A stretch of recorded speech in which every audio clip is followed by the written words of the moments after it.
Across deserts, jungles and oceans, impossible stone giants still stand, cut to hairline seams aligned to the stars, weighing more than our best cranes can comfortably lift. They look less like ruins and more like a message carved into the earth. So who built them? How did they engineer this precision without modern tools? And what were these megastructures really meant to do? There is a moment standing before certain ancient walls when your confidence in history quietly breaks. Not because they are beautiful, but because they are exact in ways that refuse to feel accidental. In the modern world, we measure progress by what our machines can do. Yet some ancient monuments confront us with achievements that seem to exceed the story we tell ourselves about the past. They do not announce their methods, and they rarely leave a clear paper trail, only outcomes. Outcomes that look at first glance like the work of impossible tools or improbable knowledge. But this film begins with a stricter discipline than awe alone, and a harsher standard than rumour. Because the most seductive myths are built from real gaps, missing timbers, erased roads, vanished camps, and stolen centuries. If we want answers, we have to treat these sites as engineers would, and as detectives must. We have to ask what forces were required, what tolerances were achieved, and what steps could be repeated at scale. We also have to accept an uncomfortable possibility, that our surprise is sometimes the artifact. When stone is all that survives, it can make labour look like magic, and planning look like prophecy. So we will follow the evidence where it actually lives, inside quarries, along routes, within tool marks, and under foundations. We will measure what can be measured, and we will name what cannot, without turning uncertainty into a conclusion. Across continents, the same three pressures keep returning, like a signature pressed into different landscapes. First, mass, when a single block becomes a logistical problem larger than a city's daily life. Second, precision, when joints, angles and planes imply standards, reference lines, and relentless verification. Third, the sky, when buildings appear to converse with horizons and cycles that outlast dynasties. Each pressure has a physics, and each physics has a cost. Friction does not negotiate, gravity does not forgive, and stone does not care what we wish were true. So we will test the popular explanations against the simplest constraints: rope strength, ramp angles, wear patterns, human stamina. We will also test the popular doubts against the same constraints, because skepticism cuts both ways. Some sites will grow clearer as we add context, and some will grow stranger as the details sharpen. And there will be moments when the honest answer is not a theory, but a boundary. This is supported, this is plausible, and this is still open. That boundary matters because it is where science stays humble and wonder stays disciplined. Still, the ruins keep their power because they were never only technical projects. They were social machines, built to gather labour, command time, shape belief, and make authority visible. A monument can be a calendar, a stage, a contract between rulers and the ruled. It can also be a declaration aimed at the future, made in a material that resists forgetting. And when we search for purpose, we must be careful not to project our own myths onto their silence. The past is not obliged to match our categories of sacred, practical, or cosmic. Sometimes those categories were one thing, spoken in different languages of stone. So we return to the central question that haunts every breathtaking seam and every improbable placement. What kind of minds, methods, and motives produce these works? Not to crown a single answer, and not to dismiss the mystery, but to narrow the unknown with every measurement. Because in the end, the most radical possibility may be neither lost machines nor impossible visitors. It may be that human ingenuity, organised, patient, and precise, has been underestimated, while the remaining gaps are invitations to keep looking. And if we listen carefully, the stones may reveal something more unsettling than a secret. They may reveal how much we still have to learn about ourselves. Before we begin, let us know in the comments below where in the world you're watching from and what time it is there. Now, settle in for a journey, from the heaviest stones ever raised, to the finest joints ever fitted, to alignments that turn horizons into instruments. We will move step by step from wonder into testable reality. And at the edge of explanation, we will separate what we know from what we only think we know, so the journey stays honest.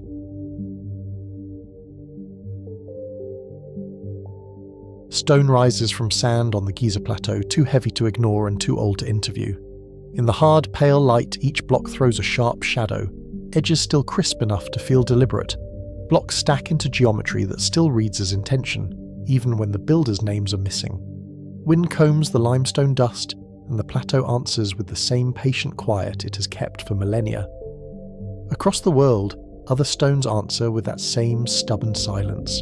The camera cuts fast, desert glare to highland haze to jungle green, because the question travels. What did it take to plan these places, to feed the workers, to move the material, and to keep a design coherent across years? When we look at stone, we're also looking at administration, mathematics, and belief made physical. In the highlands near Tiwanaku, cut faces meet like they were planned in a single mind.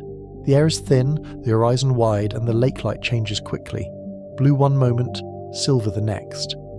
At Pumapunku, angles repeat and grooves look standardized, yet the site offers few texts to settle arguments. Some blocks seem to carry a vocabulary of right angles and channels, as if they belong to a larger sentence now broken apart. In Mesoamerica, stepped platforms and gridded cities suggest careful surveying, not improvisation. From above, causeways draw straight lines across wetlands, and plazas open like deliberate stages. Stone and stucco catch the sun, and the geometry of streets implies that someone measured, checked, and corrected. Even when buildings were rebuilt over older cores, the overall plan often keeps its logic, an urban memory preserved in layers. Far offshore, the debate turns underwater, where Yonaguni and other submerged formations sit between geology and archaeology. Blue water filters the light into moving bands, and every edge seems sharper than it should.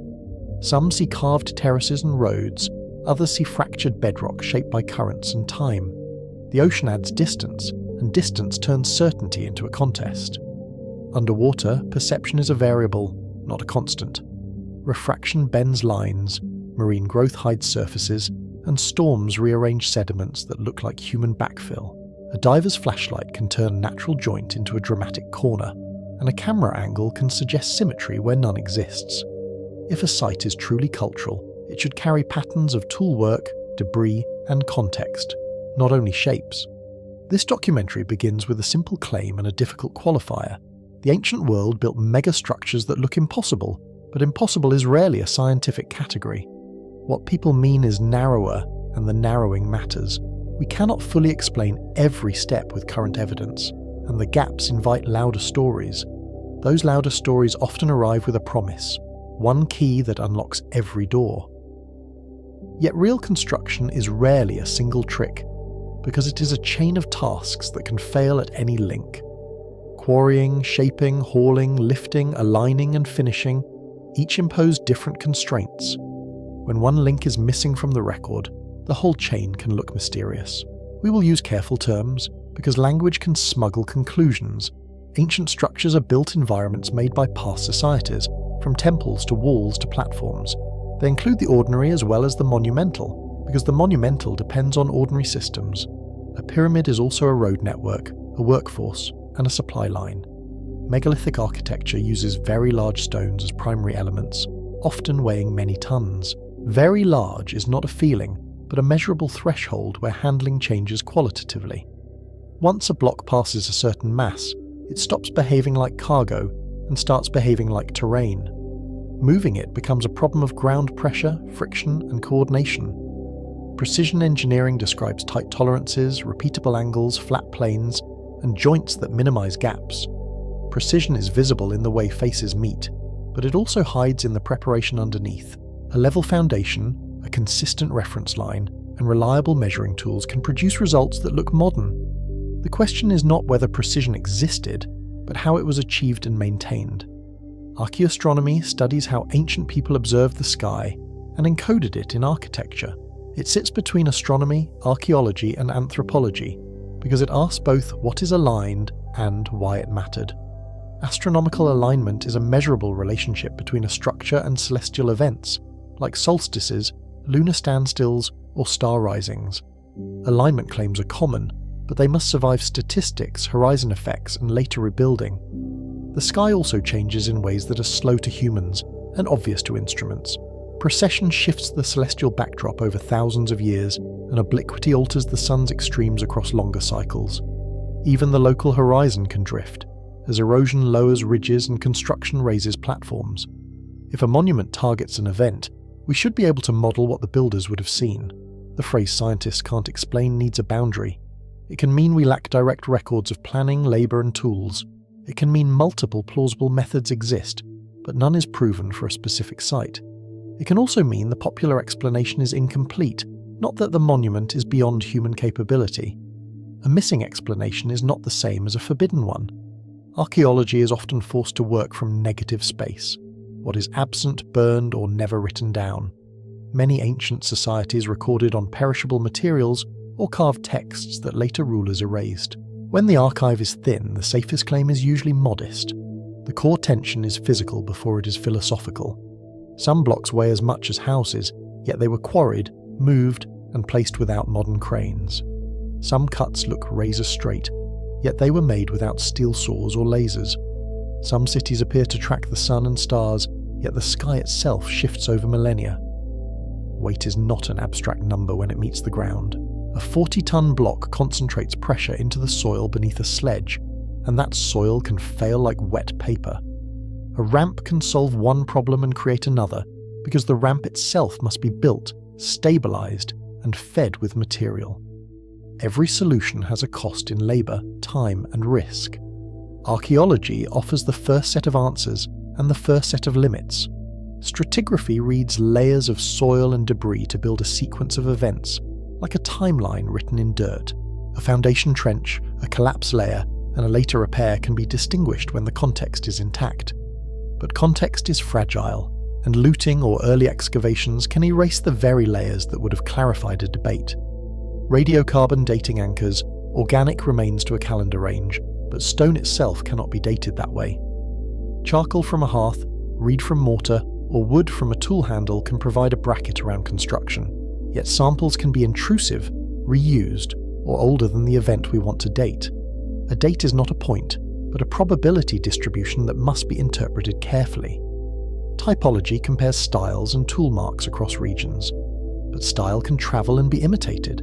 A motif can be copied and technique can be taught, which complicates simple origin stories. Tool marks can also be altered by weathering, polishing, or later repairs. Typology is strongest when it's paired with stratigraphy and secure context. Geology tests what stone is and where it came from. Provenance studies match blocks to quarries through mineral signatures and isotopes, reading the stone like a fingerprint. Grain size, fossil content, and trace elements can narrow a source to a specific formation. When a quarry is identified, the logistics become clearer. Distance, elevation change, and transport routes can be modelled. Weathering patterns can suggest exposure histories, but climate changes complicate timelines. Salt crystallization, freeze-thaw cycles, and wind abrasion leave different signatures on surfaces. A sheltered face can look young, while an exposed face looks ancient even if they were cut the same day. Geology can constrain claims, but it rarely delivers a single dramatic answer. Earth processes can mimic human shaping, especially in fractured rock and coastal zones. Jointed bedrock breaks along plains that can look like masonry courses. Tectonic uplift can create steps, and wave action can undercut ledges into terraces. The challenge is to separate pattern from process using multiple lines of evidence. Engineering asks how forces were managed with available materials. Mechanical advantage can multiply human strength through levers, rollers, sledges, and ramps. A lever is simple, but its effectiveness depends on fulcrum placement, timber strength, and stable footing. Even a small improvement in friction can change a project's feasibility across thousands of meters. Friction, slope, and ground conditions decide whether a plan is plausible or fantasy. Wetting sand can reduce drag, but only under certain grain sizes and loads.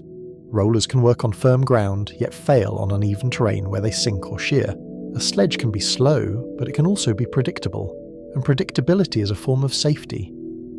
Experimental archaeology can move stones, but scaling from a test to a city remains contentious. A team can drag a block for a day, yet a monument requires repeated success over years. Fatigue, injury, seasonal weather, and political disruptions all matter. The experiment is most useful when it measures forces, materials, and failure points, not just spectacle. Astronomy adds another layer of measurement and another source of error. Precession slowly shifts the background stars over thousands of years, changing what an alignment would have targeted.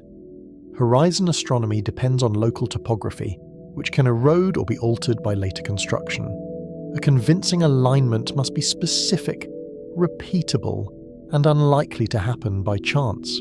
Statistics matters because humans are excellent at finding lines. If you have enough walls and enough celestial events, some will match by coincidence. The question becomes, how many alignments are claimed, how many are tested, and how many survive correction for multiple comparisons? A strong case predicts a limited set of targets and shows intentional design choices. These tools do not remove wonder, but they discipline it. Evidence is the floor, not the ceiling, and speculation must stand on that floor. When evidence is thin, we will say so, and we will keep competing hypotheses in view. That restraint is not coldness. It is how we keep the past from becoming a mirror of our wishes.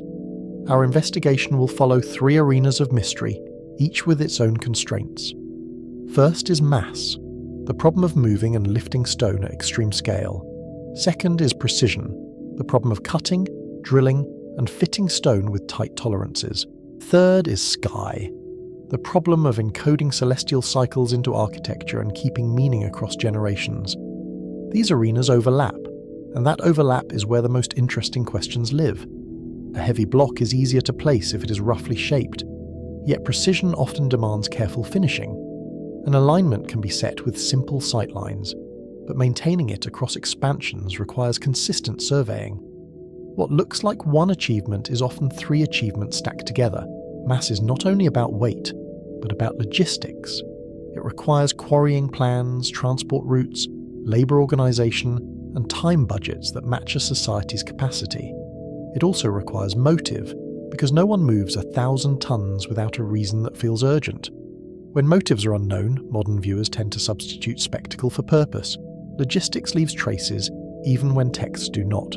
Temporary roads compress soil, work camps leave ceramics and ash, and tool production leaves waste flakes and broken bits. Administrative systems can appear in ceilings, tally marks, or standardized measures. Sometimes the most revealing evidence is not the monument, but the infrastructure that supported it. Precision is not only about beauty, but about repeatability. It implies measurement systems, templates, and skilled training that can be transmitted. It raises questions about tools, abrasives, and the sequence of work, because stone does not forgive mistakes. When joints are tight, the builder had a method, even if we do not yet know it. Stone can be cut with copper and stone tools when abrasives do the real work. Quartz sand, emery, and other hard particles can grind surfaces flat over time. Drilling can be achieved with tubular drills and slurry, leaving characteristic striations. The pace may be slower than modern machining, but slowness does not equal impossibility. Sky is not only about romance, but about calendars and power. Solstices regulate agriculture and ritual timing, and star risings can mark seasons and navigation. Alignments can also legitimize rulers by tying authority to cosmic order. But the sky is easy to project onto stone, so claims must be tested, not merely admired. A calendar is a technology of coordination. If a society can predict seasonal turning points, it can organize planting, taxation, festivals, and labor drafts with less uncertainty. Monumental architecture can serve as a public instrument, an enduring reference that outlasts any single priest or ruler. Yet we must ask whether an alignment was primary, secondary, or simply convenient. Across these arenas, we will ask the same questions in different forms. What is the best evidence for the date, the builders, and the sequence of construction? What methods are physically plausible with known materials and human labour? What uncertainties remain, and what would count as a decisive new discovery? A decisive discovery is often small, not cinematic. A quarry inscription can link a workforce to a season, and a tool cache can anchor a technique to a period. A buried ramp remnant can settle an argument about transport, and a ductable organic layer can fix a timeline. The past sometimes answers in fragments, and the discipline is learning to hear them. We will also confront the social life of these ruins in the present. Some monuments are national symbols, some are tourist engines, and some are battlegrounds for identity. The stories told about them can be as engineered as the stones themselves. That pressure can distort scholarship, and it can also inspire it. Modern politics can shape what gets excavated and what gets left alone. Funding favours dramatic sites, while quieter context, workshops, middens and roads, are easier to neglect. Museums and media can reward certainty, even when the honest answer is conditional. The ruins endure, but the narratives around them shift with every generation. The case studies ahead are famous for a reason, and controversial for a reason. At Baalbek, the trilithon and the unfinished monolith push the limits of quarrying and placement. The stones sit like frozen momentum, implying a plan that had to account for failure. Even the abandoned block in the quarry is evidence, proof that limits were tested and sometimes met. In Egypt, pyramid complexes combine mass logistics with precise orientation and enduring cultural claims. The pyramids are not isolated shapes, but parts of landscapes that include temples, causeways, and cemeteries. Their orientation invites measurement, and their construction debris invites excavation. They are both engineering problems and historical documents. Stonehenge compresses long timelines into a ring of transport, ritual, and astronomical debate. The stones arrived in stages, and the site changed meaning as it changed form. The surrounding landscape is crowded with burials and processional paths, suggesting a ceremonial network rather than a single monument. When we ask what it was for, we may be asking the wrong kind of question. Göbekli Tepe challenges older assumptions about what pre-agricultural societies could organize. Its carved pillars stand like silhouettes against a rising sun, animals emerging from stone as if mid-motion. The site suggests planning, labor pooling, and shared symbolism earlier than once expected. It forces us to reconsider what social complexity can look like. Saksai Huaman and polygonal masonry raise questions about fitting irregular blocks with astonishing stability. The stones lock together like a three-dimensional puzzle, faces meeting along winding seams. Such joints can resist earthquakes by distributing stress, which is a practical advantage disguised as artistry. The question becomes how builders achieved consistent contact surfaces without modern templates. Pumapunku returns with its repeating shapes and its contested reconstructions of what once stood there. Some blocks appear modular, as if designed to interlock, while others are broken in ways that complicate any clean diagram. Reconstruction can clarify, but it can also mislead if it hardens a guess into a picture. We will separate what is found from what is inferred. Angkor Wat brings scale, water management, and cosmic symbolism into the same frame. The temple rises from a broad moat, and the surrounding landscape is laced with reservoirs and channels. Stone towers reflect in still water at dawn, and the symmetry feels both political and cosmological. Here, engineering is not only about lifting stone, but about controlling a monsoon world. Teotihuacan offers a planned city with alignments that may encode calendar cycles and political order. The Avenue of the Dead draws the eye forward, and the pyramids anchor the skyline like fixed points. Orientation choices can reflect practical drainage, prevailing winds, or celestial targets, or several at once. We will treat alignment as a hypothesis to test, not a conclusion to announce. Nan Madol places architecture on the edge of the sea, where basalt columns become walls and canals become streets. The dark stone absorbs heat, and the tide breathes through narrow passages. Building on water changes everything, because transport becomes easier, while foundations become harder. The site asks how maritime societies turned seascapes into cities. Easter Island's Moai connect quarrying, transport, and social change in a landscape that records both ambition and cost. The statues lie along routes like paused journeys, and the quarry face holds half-finished forms still attached to bedrock. Competing transport models can be tested against roads, slopes, and statue damage. The human story is not only how they moved them, but why they stopped. Contested oceanic sites will test how easily the mind turns patterns into intention.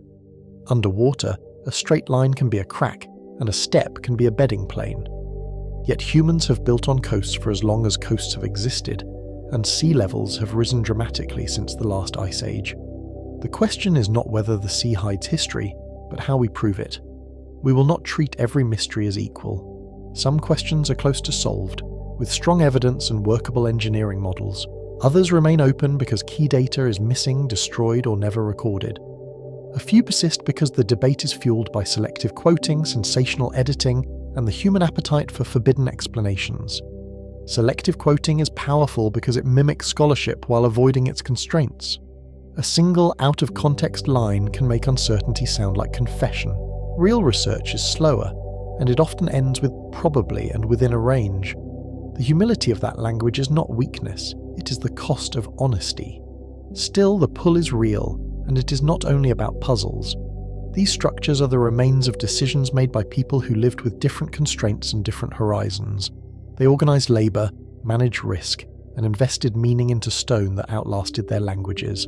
The ruins are not props for modern fantasies, but they are also not fully domesticated by modern textbooks. There is also a deeper discomfort beneath the fascination. If ancient people achieved more than we assume, then our timeline of progress becomes less tidy. If they used methods we have not reconstructed, then our confidence in obvious explanations weakens. The stones force a question that is both scientific and personal. What else have we underestimated? The ancient world is a dark ocean of missing pages, and each monument is a surviving paragraph. We can measure it, map it, and test it, but we cannot ask it to speak. That silence is not evidence of aliens or lost super-civilizations, yet it is also not proof that we already know enough. The honest position is between arrogance and credulity. Arrogance assumes the past is simple because it is distant. Credulity assumes the past is magical because it is distant. Between them is a disciplined curiosity that accepts uncertainty without turning it into mythology. That middle ground is harder to inhabit, but it is where real discovery lives, so we set rules for the journey. Evidence first, because without it every claim is equally loud. Wonder aloud, because curiosity is the engine that finds new data. No easy answers, because the past rarely offers a single clean mechanism for complex achievements. We will also keep a second rule in view. Context matters more than anecdotes. A single impressive stone tells us less than a quarry, a road, and a debris field that connect into a system. A single alignment tells us less than repeated orientations across a city plan. The goal is not to win an argument, but to build a coherent account. In the chapters ahead, we will move from awe to constraints, and from constraints back to awe. We will watch mass become a problem of friction and organisation, not magic. We will watch precision become a problem of tools, abrasives, and measurement, not mystery alone. We will watch the sky become a problem of angles, horizons, and time, not just symbolism. As we do, the visuals will slow down and linger. Hands brush dust from a joint line, revealing a seam thinner than a fingernail. A drone shot pulls up from a quarry scar to a distant temple, connecting source to destination. A night sky time-lapse turns overhead, and the stars look steady until the math reminds us they are not. The stones remain where they are, but our questions will become sharper. If these monuments were built by ordinary human hands, what systems made the extraordinary possible? If the explanations are incomplete, what missing evidence would close the gap? And if purpose is the hardest question of all, what did these builders think they were doing under the same stars we see? Now we begin with the first arena, where weight becomes the first language of power. We start at the quarry before the monument exists, when the impossible is still only a plan. In fresh cut stone and scattered chips, we look for the first decisions, because every wonder begins with a mark.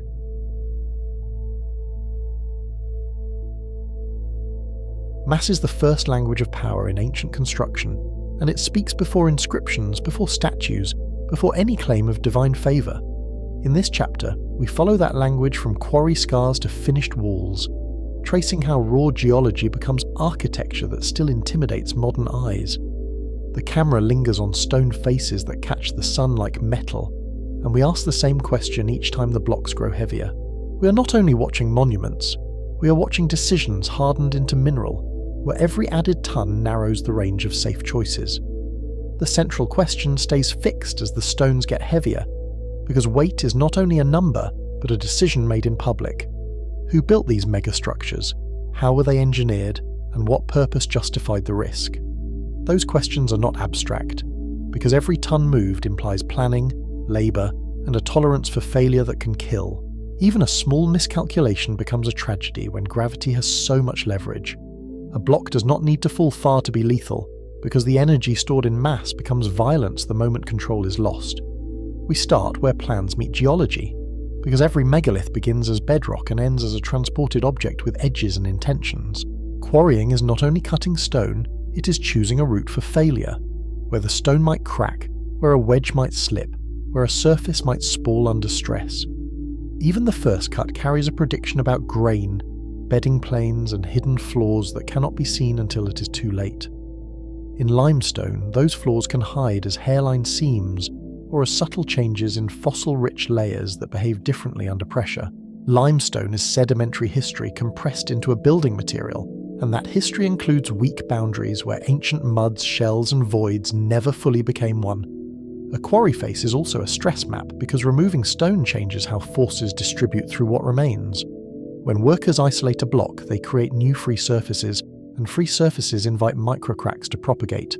The camera can hover over a cut line and show tiny chips along the edge, because those chips are early warnings.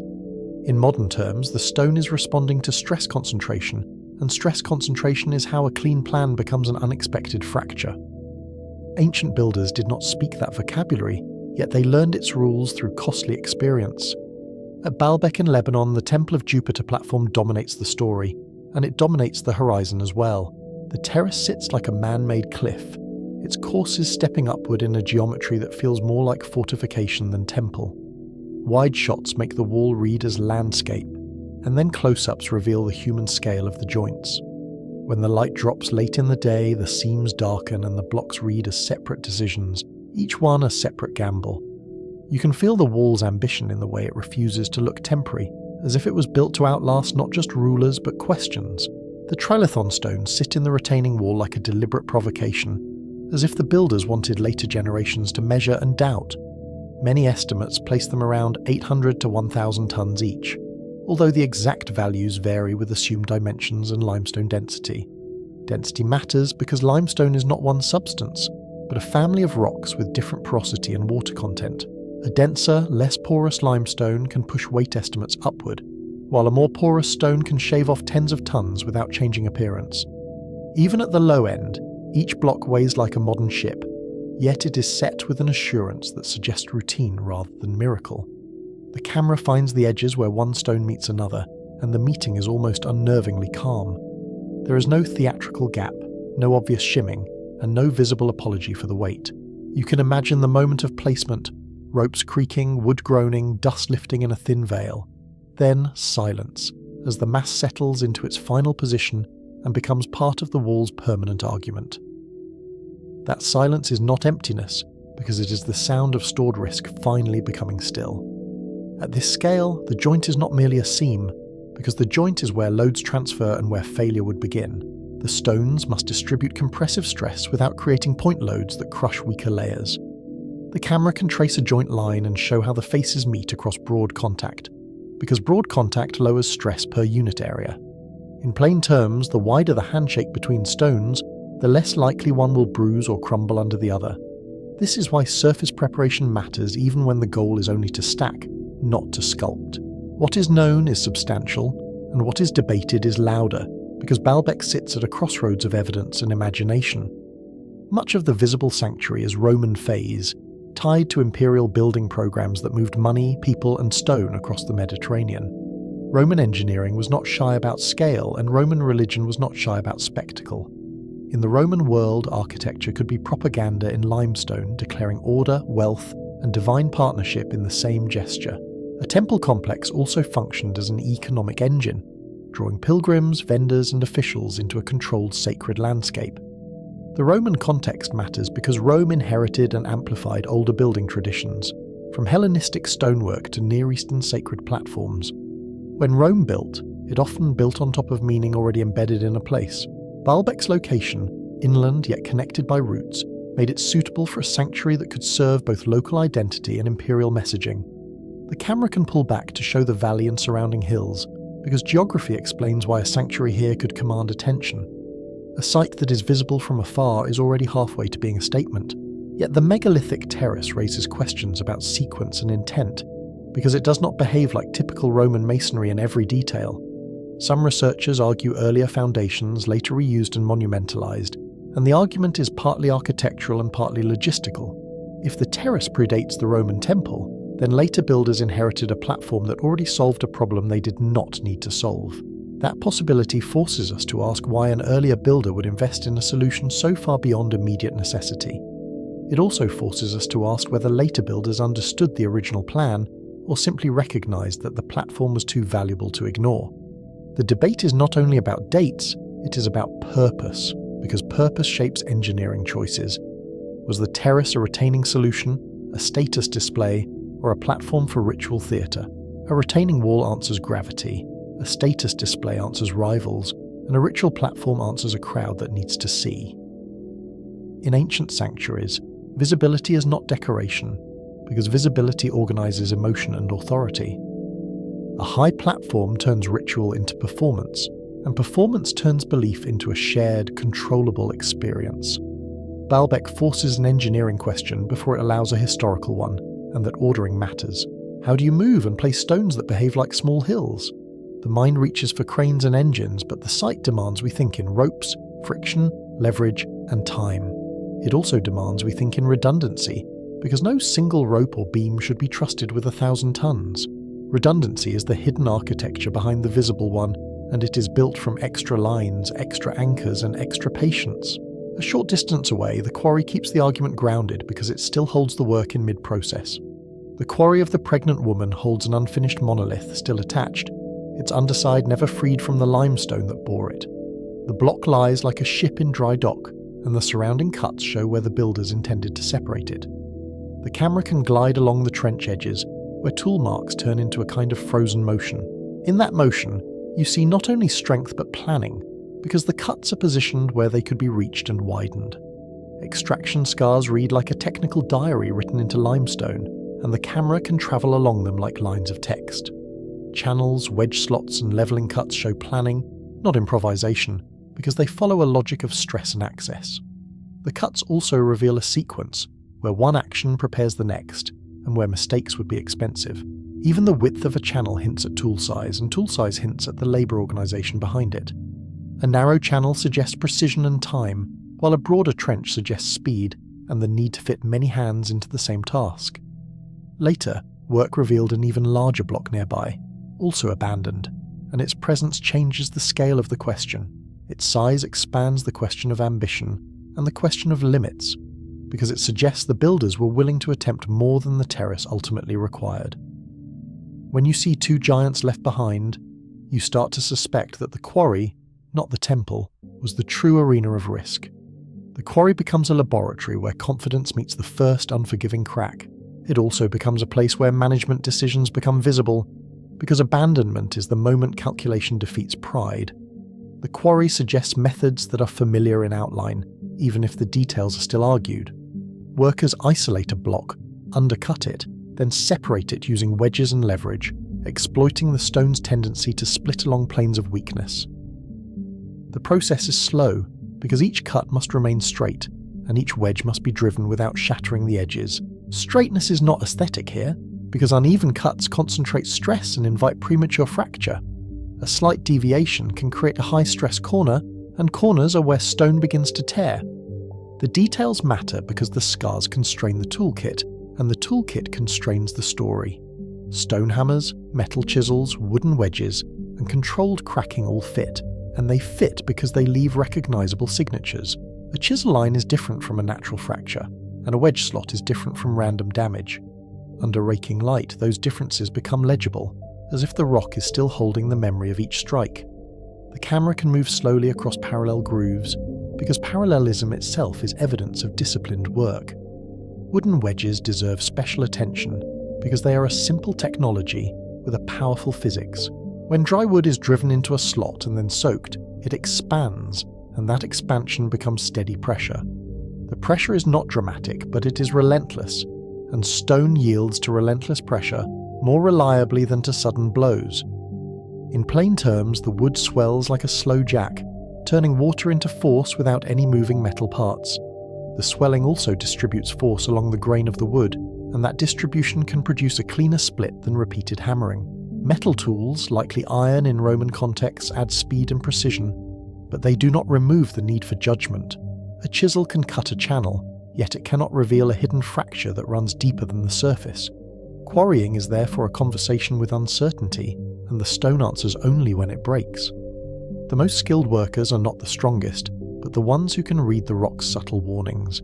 Those warnings can be a change in sound, a shift in dust colour, or a hairline line that appears after a wedge is driven.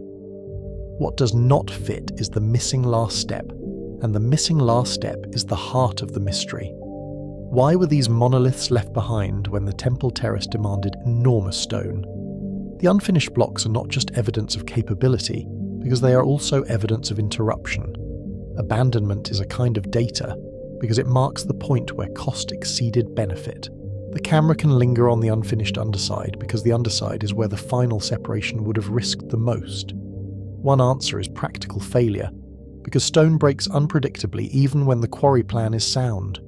A hidden fracture can appear late, turning months of work into unusable mass, and the cost is not only lost labour. A cracked monolith is dangerous to move because it can fail under vibration or under uneven support. Even if it survives transport, it can split during placement, and that would be catastrophic in a crowded work zone. At extreme weights, a partial crack can behave like a hinge, concentrating stress until the stone fails without warning. Another answer is logistical, because transport could be the true bottleneck rather than extraction. A block can be quarried successfully and still be unmovable, because the route may not accept it. A road can be too soft, a slope too steep, or a turning radius too tight for a load that cannot flex. The landscape between quarry and wall becomes part of the machine, and landscapes have limits. The camera can follow the terrain line between quarry and platform, because even a gentle rise becomes expensive when the load is measured in hundreds of tons. A third answer is political, because projects stop when patrons change and priorities shift. Construction schedules can die faster than stone can weather, especially when funding is tied to a ruler, a priesthood, or a military campaign. Even a partially completed terrace can become a monument to the moment power moved elsewhere. In empires, ambition can be as seasonal as the Nile, rising and falling with distant decisions. A change in administration can turn a quarry from a workplace into a scar, and scars do not explain themselves. Standing in the quarry, the narrator can point to the cuts and ask a question that is both technical and human. How many days of labour are frozen in these grooves, and how many decisions were made before the abandonment became inevitable? The silence of the quarry is not empty because it is filled with the sound that should have followed. You can almost hear the next wedge strike that never came, then the order to stop. What does it mean to stop a project that has already consumed so much, and who has the authority to make that call? From Baalbek, we widen to fundamentals that govern every hall, because physics is the common language across cultures. The physics is simple, but the consequences scale brutally with weight, and the scaling is what traps the imagination. A method that works at 5 tons can become lethal at 50, and absurd at 500. The same equation keeps working, but the margin for error collapses. At higher loads, even the ground becomes a structural component, because soil strength and compaction decide whether the route survives. Friction is the first gatekeeper, because it converts effort into heat and turns motion into a continuous demand. On flat ground, the pull required is roughly friction times weight, and that relationship is mercilessly linear.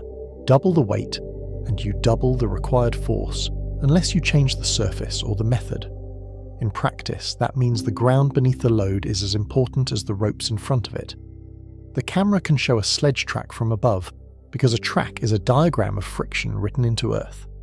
Friction is also not a single number, because it depends on materials, moisture, and how the load deforms the ground. A stone on compacted gravel behaves differently than a stone on wet clay, and a sledge behaves differently than a bare block. Ancient builders did not need equations to learn this, because their bodies would have taught them quickly. Blisters and stalled loads are a kind of field measurement, and they arrive fast. A stalled load also becomes a morale problem, because a team that cannot move the stone begins to doubt the plan. Rolling reduces friction, but only when the ground stays firm and the rollers stay aligned. Rollers sink in soft soil, and uneven terrain turns rolling into jolting, which can snap ropes or shift a load sideways. A roller system also requires continuous management because rollers must be retrieved and placed again as the load advances. That means extra workers, extra timing, and extra chances for a roller to shoot out like a kicked bone. The camera can cut to a roller slipping under load, because one slip explains why builders might prefer slower, safer methods. Sledging increases contact area and can stabilize a load, which matters when the load is tall or irregular.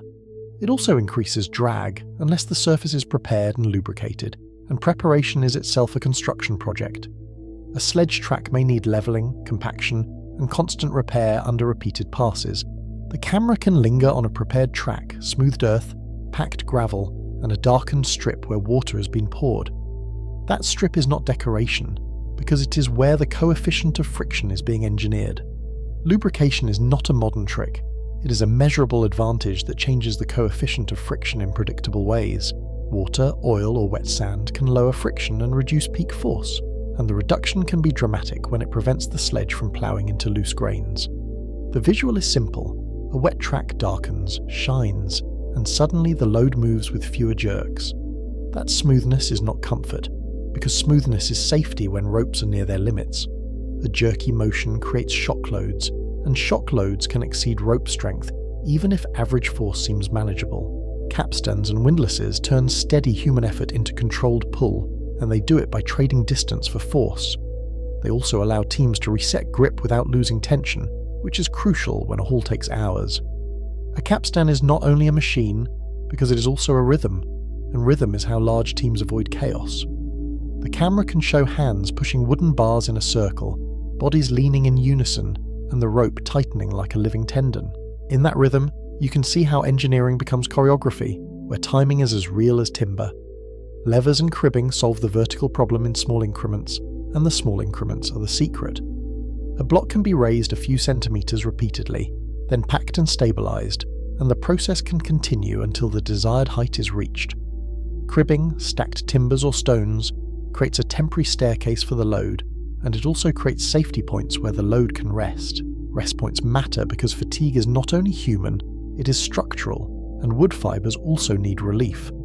The camera can show a crib stack from the side, because each layer is a pause built into the plan. Inclined planes trade distance for height, but they create their own project and their own vulnerabilities. A ramp must be built, maintained, and strong enough to survive load, and it must resist not only compression but shear. If the ramp surface fails, the load can accelerate, and acceleration is what turns a heavy block into a weapon. The camera can cut to a steep grade, then imagine a sledge breaking loose, gaining speed with every meter. In that imagined moment, the ramp is no longer a tool because it becomes a hazard that must be controlled with brakes, chocks, and anchors.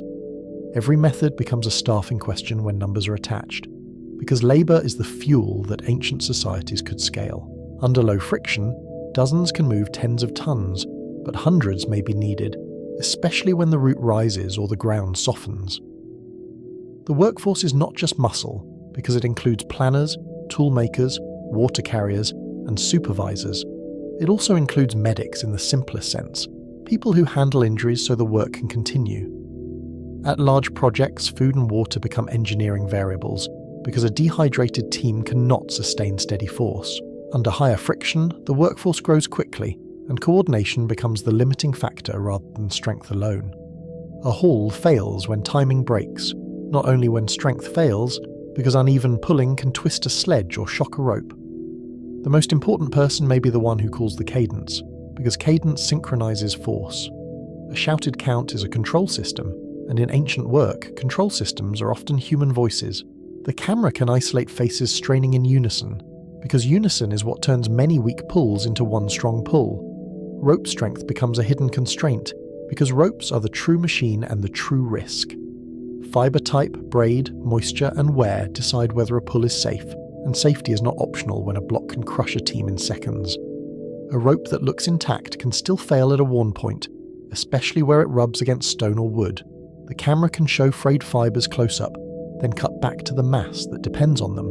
In technical terms, abrasion reduces cross-sectional area, and reduced area means reduced tensile capacity, even before the rope visibly snaps. The mechanical advantage of pulleys and compound systems can reduce required force, but it increases complexity and multiplies failure points. Each pulley adds friction of its own, and each anchor must hold without shifting. If an anchor slips, the stored energy in a taut rope releases suddenly, and sudden release is what kills. This is why anchors matter as much as the rope, and why bedrock is a better friend than loose soil. The camera can show an anchor stone set into the ground, because the anchor is the silent partner that must never move. This is where experimental archaeology enters, as measurement rather than spectacle. and the distinction matters. Experiments test coefficients, rope loads, and failure modes under controlled conditions, and they separate what feels plausible from what is demonstrably workable. The goal is not to reenact the past as theatre, but to constrain it with numbers. When numbers narrow, fantasies lose room to hide. Experiments also reveal the human factor, because a method that works once may fail repeatedly if it depends on perfect timing. Sledge experiments on wet sand changed a popular assumption because they showed that moisture can behave counterintuitively. Wetting sand can stiffen the surface and reduce drag by preventing ploughing, so the sledge rides on a firmer layer rather than digging a trench. The image is vivid: a thin sheen of water, a darker track, and a load that suddenly glides. In material terms, the water creates capillary bridges between grains, increasing cohesion and resisting the sledge's tendency to bulldoze. That cohesion is temporary, yet temporary is enough when the goal is to move a block 1 meter at a time. The result does not solve every case, but it narrows the range of necessary labour and time. It shows that small interventions can make large hauls plausible, and it reminds us that ancient builders could observe and optimise. If a simple change saves dozens of workers, why would a foreman ignore it? Optimisation is not modern, because survival rewards it in every era. The camera can show water being carried in jars, because even water becomes part of the machine when friction is the enemy. Experiments also expose the labour reality behind the numbers, because force is not the only constraint. Teams need rhythm, rest cycles, supervisors, and a way to prevent sudden surges, and those needs shape the workday. A successful haul is an organisational achievement, where logistics and psychology matter as much as traction. You can watch a team fail not from weakness, but from miscommunication. One side pulling early, the other lagging, the load yawing offline.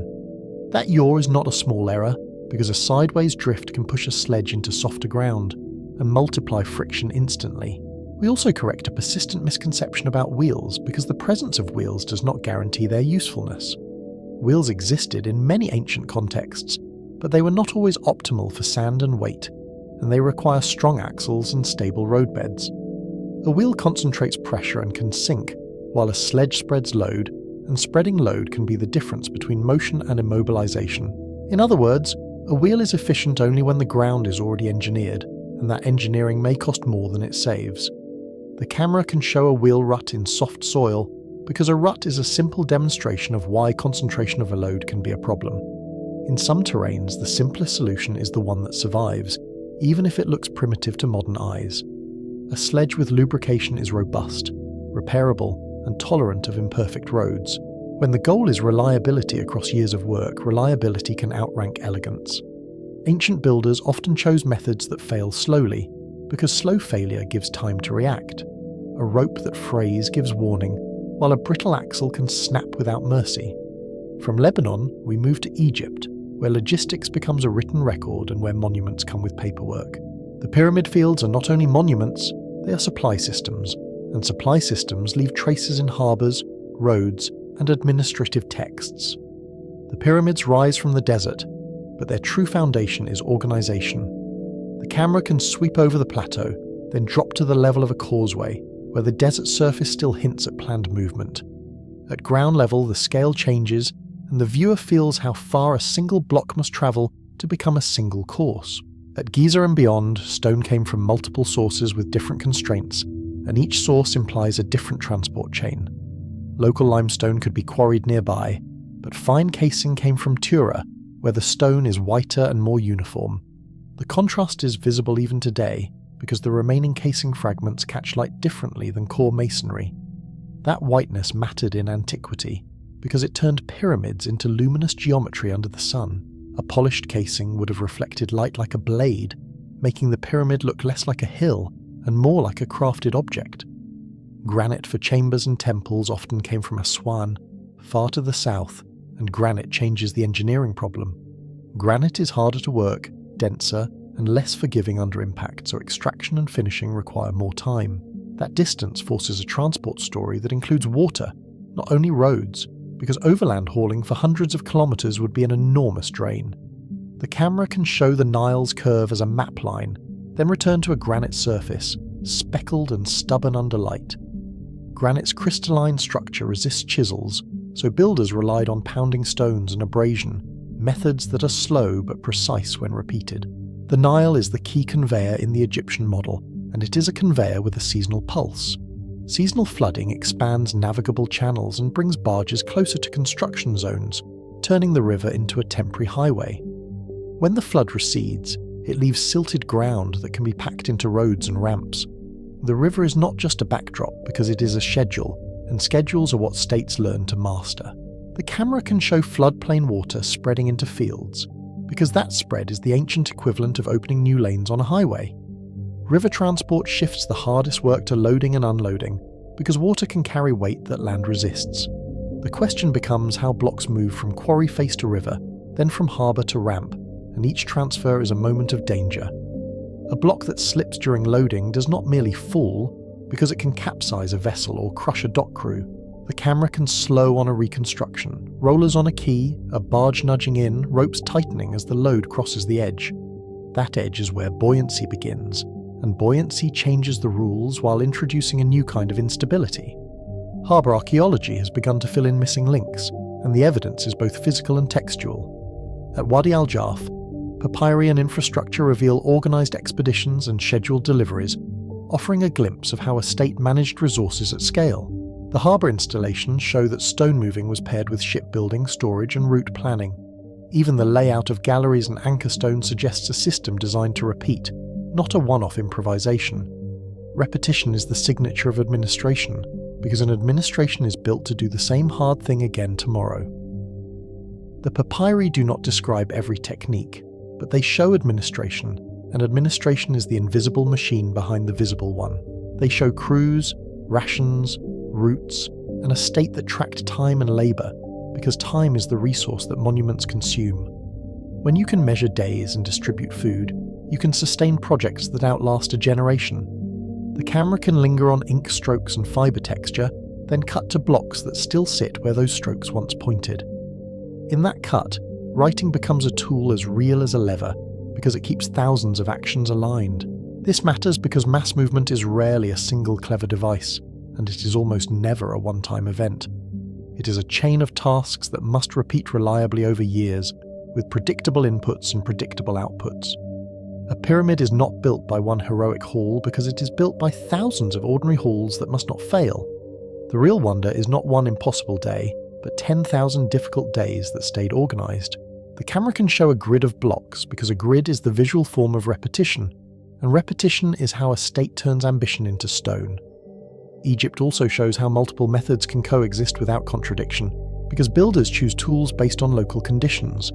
Sledges, rollers in limited context, lever lifts and ramps can all be used, and the archaeological record suggests flexibility rather than dogma.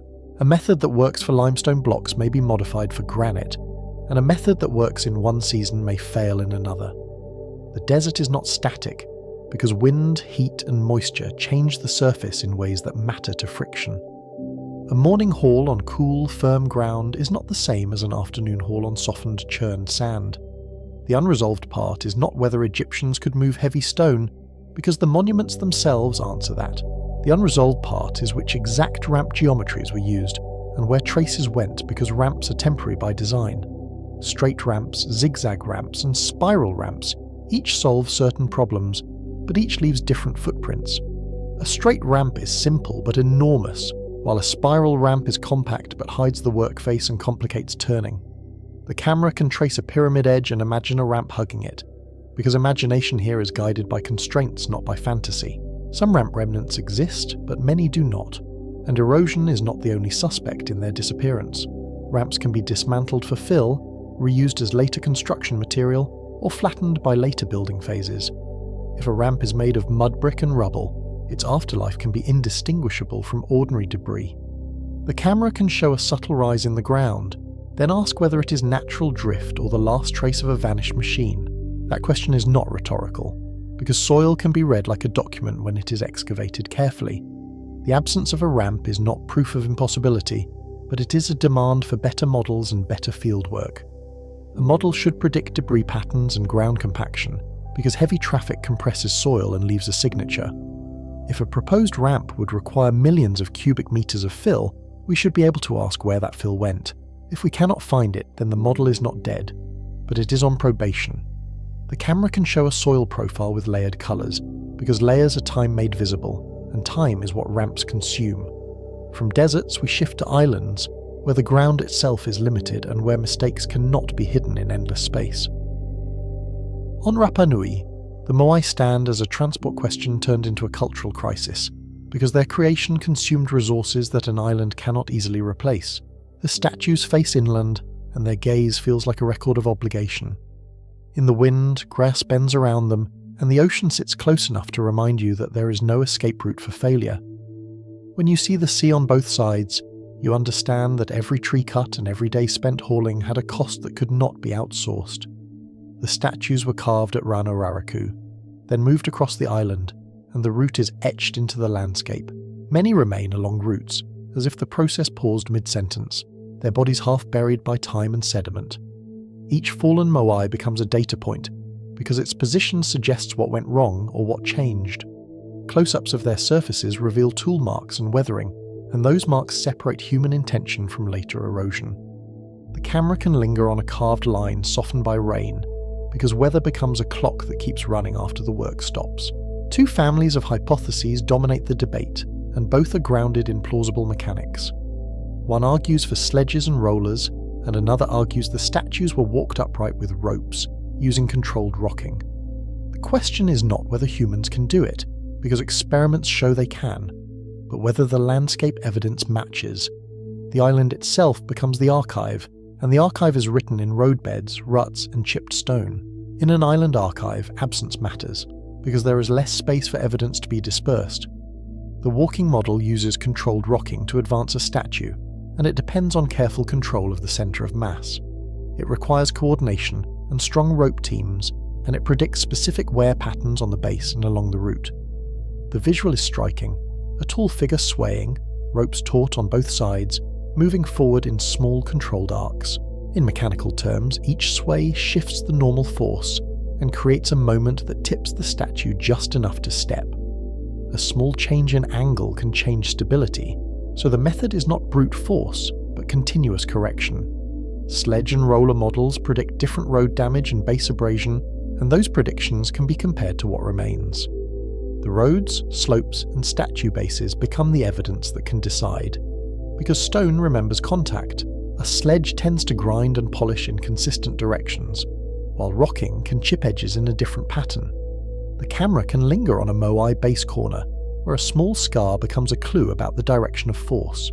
A scar is a tiny event preserved, and tiny events are often the only witnesses left. The deeper story is not exotic technology, it is social organisation. And organisation is the true engine of island monumentality. Moving moai requires labour pooling, leadership, and a reason that convinces participants, because the work is exhausting and repetitive. When a community commits to such a project, it reveals what it values and what it fears. It also reveals how authority is performed, because a statue is not only stone, it is a public statement that someone can command time. The camera can show a line of statues on a platform, because a line is also a ledger of labour spent. Resource constraints sharpen the question, because islands punish waste and amplify consequences. Timber scarcity, soil loss, and conflict can turn monument building into a tipping point, where social cohesion begins to fracture. When we ask how the statues moved, we're also asking what the society could afford to lose. The camera can show thin soil over rock, then cut to a carved giant, and the contrast feels like a warning. If the island's resources were the budget, then every haul was withdrawal, and withdrawals eventually reach a limit. From Rapa Nui we climb into the Andes, where the stones are fewer but stranger, and where the air itself changes the rhythm of labour. At Sacsayhuaman in Peru, blocks are massive and irregular, fitted with joints that twist like puzzle pieces. The walls look organic, yet they resist earthquakes with a calm that modern buildings sometimes lack. In high-altitude light, the stone edges sharpen, and shadows make the joints look like drawn lines. The camera can move along a wall face because movement reveals how the joints change shape, refusing any single simple pattern. The site sits on a hilltop above Cusco, which adds a vertical penalty that cannot be ignored. The stones had to be hauled uphill, then fitted into earthquake-resistant walls, and both tasks multiplied difficulty. A slope increases required pulling force, and it also increases the consequences of a slip. The camera can look down the hillside and let the distance speak, because distance is part of the load. At altitude, fatigue arrives sooner, and that means more rest cycles, more planning, and more discipline to keep the work from becoming chaos. No draft animals for heavy pulling changes the labour equation, because human teams must supply all traction. No iron tools changes the cutting equation, but it does not erase capability, because stone can be shaped with harder stone and with abrasion. The pace is slower, yet a slower pace can still produce precision when time is available. In plain terms, if you can keep workers fed and organised, slow methods can still build fast enough. The camera can show a stone hammer beside a worked surface, because that pairing makes the achievement feel physical rather than mystical. The Inca road system provides part of the answer, because it was built for movement and control across difficult terrain. Roads, way stations, and state logistics allowed movement of goods and people at scale, and they also allowed the state to concentrate labour where it wanted. A road is not only a path, because it is also a promise that supplies will follow. The camera can follow a stone-paved segment into the distance, then cut to the wall that depends on that promise. In that cut, infrastructure becomes the hidden monument, because it makes the visible monument possible. Ramps likely played a role even if their remnants are scarce, because ramps are the simplest way to manage height. Earthen ramps can be built quickly, then dismantled, leaving subtle traces that are easy to miss. If the ramp material matches local soil, it can disappear into the hillside like it was never there. That disappearance is not mysterious, because temporary works are designed to be consumed by the project. The camera can show a gentle slope beside a wall and ask whether it is natural, because even a natural slope can be modified into a tool. Manpower taxation through the MITA system explains sustained labour, and sustained labour is what these walls require. The state could mobilise rotating crews, feed them, and impose standard methods, turning construction into a form of governance. When labour is organised as duty, even massive projects can become routine.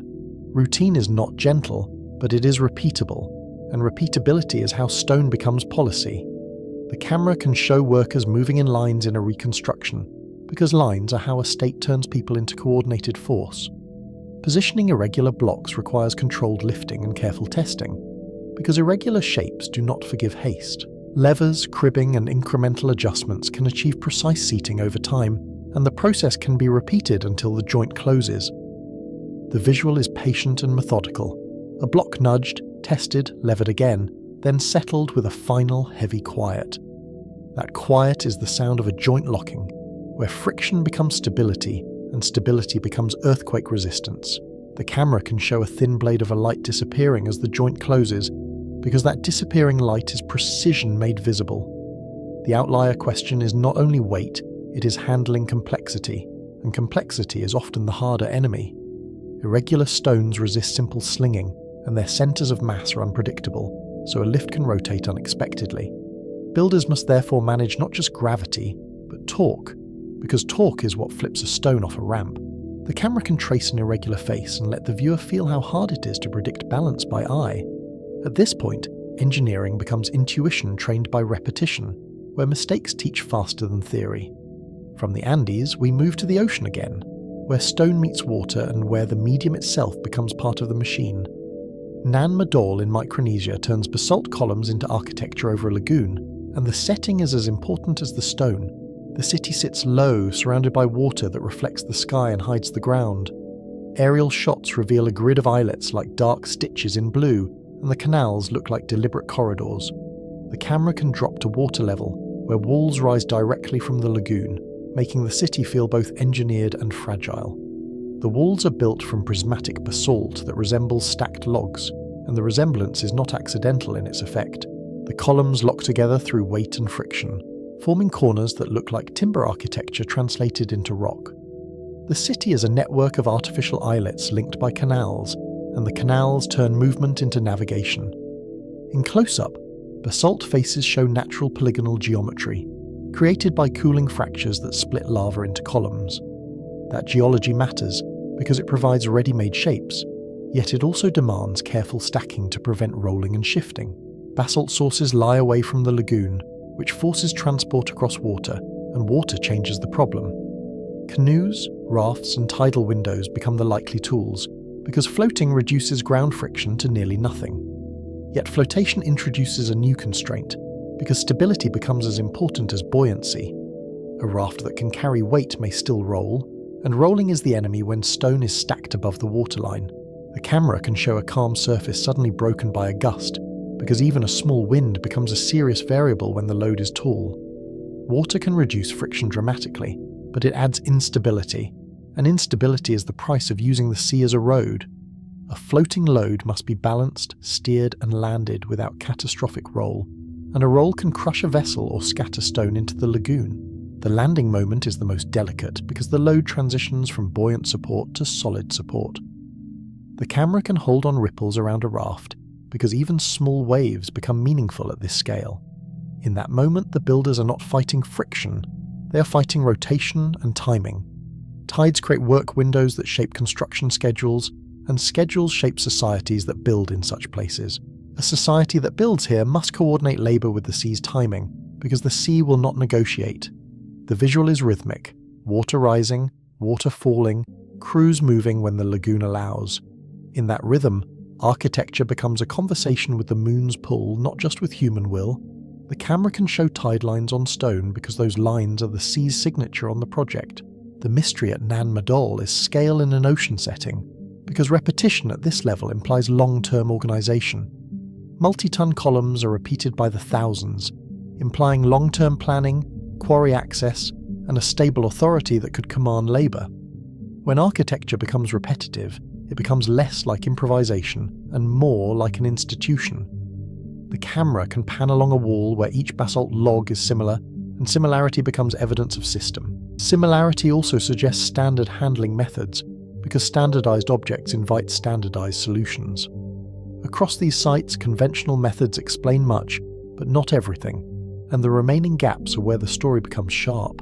Some blocks and placements still strain the most conservative models, especially when terrain and material constraints are combined. The question is not whether ancient builders were capable, but how they managed risk at the edge of capability. Risk is the hidden cost of monumentality, and it is paid in time, injuries, and constant vigilance. The camera can show a narrow workspace beside a wall, because tight space is where risk concentrates and where mistakes have nowhere to go. Unresolved outliers cluster around two kinds of problems, and the categories help us think clearly. One is extreme mass, and the other is extreme placement geometry, where the stone must be set in a way that limits access. A block can be heavy yet easy to place on flat ground, but lighter blocks can be harder when the placement is awkward. The camera can hover over a corner joint and make the viewer feel the missing space where a machine should have stood. In that empty space, the mind starts building temporary scaffolds that the ground no longer remembers. Some blocks appear too heavy for the available traction and rope strength, given the terrain and the likely surface conditions.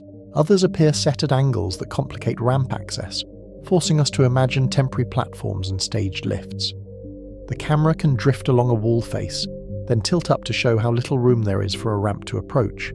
In that tilt, the problem becomes spatial, not just numerical. A placement can be difficult not because the stone is heavier, but because the stone must be controlled while access is restricted. The evidence problem is also consistent, and it is frustratingly practical. We often lack the temporary infrastructure that should have existed, like ramps, haul roads, and anchor points, because temporary works are designed to vanish.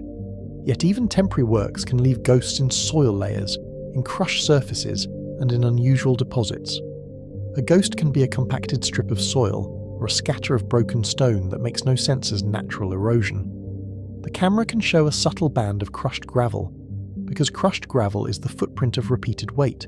Several hypotheses compete, and each makes testable predictions, which is what keeps the discussion scientific. One emphasizes massive earthen ramps that were later removed and recycled, and it predicts large volumes of moved sediment. If that sediment existed, it should leave stratigraphic signatures and compaction patterns around the construction zone. The camera can show a cross-section diagram, then return to real soil layers, where colour changes become a kind of timeline. A timeline in soil is not poetic because it is measurable, and measurement is how debate becomes progress. Another emphasises compound machines and staged lifting, using cribbing towers and repeated lever cycles, and it predicts concentrated work platforms. It predicts crushed fill where loads rested repeatedly, and it predicts wear zones where levers bit into surfaces. If builders use stage lifting, we might find localized damage consistent with repeated jacking. In plain terms, the ground should look tired, because it would have carried the same stress again and again. The camera can show a worn stone edge, because wear is the signature of repetition, and repetition is the signature of method. Another emphasizes water transport even on land, using canals, flooded tracks, or seasonal mud, and it predicts hydraulic features. It predicts sediment signatures, drainage modifications, and perhaps channels that make little sense for agriculture. If water was used as a lubricant at scale, it should leave patterns of erosion and deposition. The camera can follow a shallow depression in the terrain and ask whether it is natural runoff or engineered convenience. The question matters because a shallow channel can be either accident or design, and archaeology must decide which. A more conservative hypothesis emphasizes that weight estimates may be wrong, and the caution is warranted. Better density measurements and geometry scans can shrink the problem, because small changes in assumed thickness produce large changes in tonnage. A block that looks like 1,000 tons in a rough estimate might be hundreds of tons lighter under precise measurement. Precision in measurement can reduce mystery, but it can also sharpen it by removing comfortable uncertainty. The camera can show a laser scan overlay on stone, because modern tools can narrow ancient questions without changing the stone itself.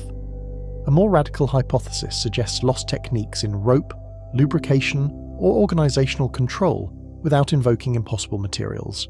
It predicts distinctive wear patterns and standardized toolkits, because effective methods tend to be repeated and refined. If a society perfected a specific hauling system, we should see consistency across sites and phases. The question becomes whether that consistency exists, or whether each site solved the problem differently with local improvisation. The camera can cut between different sites' tool marks, because comparison is how patterns emerge. None of these hypotheses should be accepted as a mood, because mood is not evidence. Each should be judged by traces that can be found, dated and mapped, and by experiments that can be repeated. The best explanation is the one that survives measurement, not the one that feels most dramatic. Wonder is allowed, but wonder must submit to the ground. The camera can show a measuring tape against a block, because measurement is the quiet discipline that keeps mystery from becoming myth. We return to Baalbek to keep the story honest, because Baalbek anchors speculation to stone. The trilithon exists, the quarry blocks exist, and the missing steps remain partly unobserved, which is an uncomfortable but productive truth. The gap is not a license for fantasy, but it is a real gap, and real gaps guide research. The camera can move from the wall to the quarry, then back again, tracing the distance that must be explained. That distance is not large, yet it contains the entire problem, because moving a block even a short way can be impossible if control fails. It tells us where to dig, what to measure, and which assumptions to retire, because assumptions can become invisible habits. If we assume a ramp, we should look for ramp signatures, and if we assume a crane, we should look for anchor points. The site becomes a checklist of predictions, and the checklist is what keeps wonder from becoming fiction. Even negative results matter because they narrow the map of what could have happened. A missing trace is not proof, but it is pressure, and pressure forces better questions. Mass movement is also a human story of risk management, because the stones do not forgive mistakes. Builders had to prevent runaway loads, crushed limbs, and catastrophic rope failure, and those risks scale with weight. A small slip at 10 tons is a scare, but a slip at 100 tons is a disaster. At 1,000 tons, the disaster is not local, because it can destroy infrastructure built to support the move.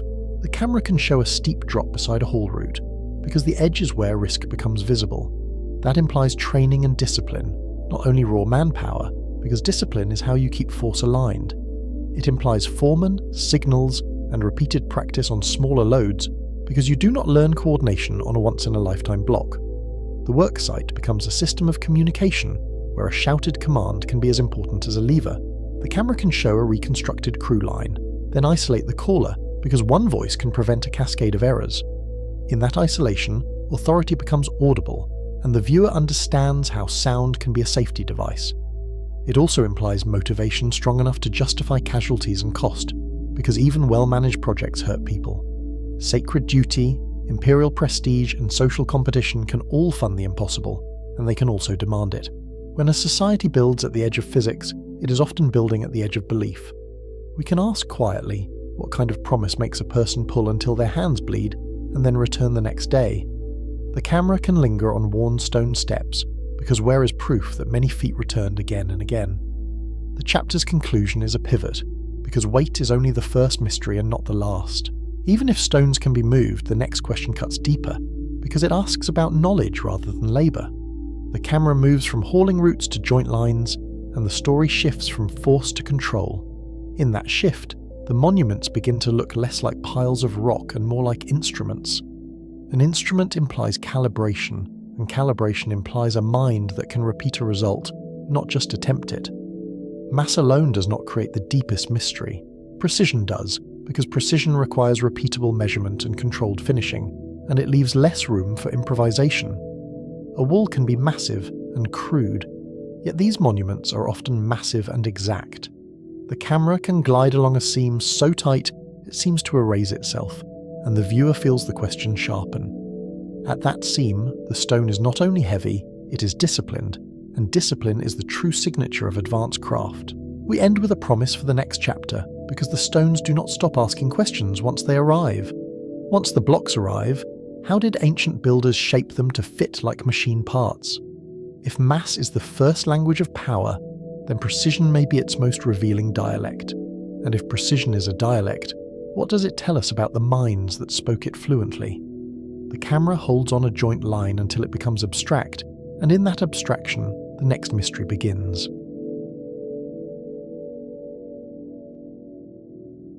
Mass alone does not create the deepest mystery. Precision does, because precision implies measurement, repeatability, and control that should leave a trail. We begin at the seam, where two stones meet and refuse the blade, and the camera lingers as raking light skims the joint.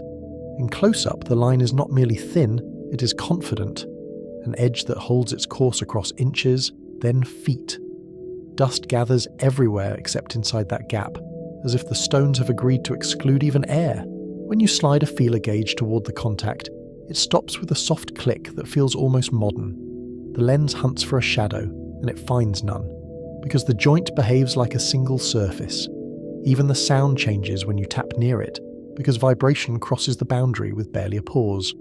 Some joints read like a single block, even after centuries of heat, rain, and vibration, and that longevity is part of the puzzle.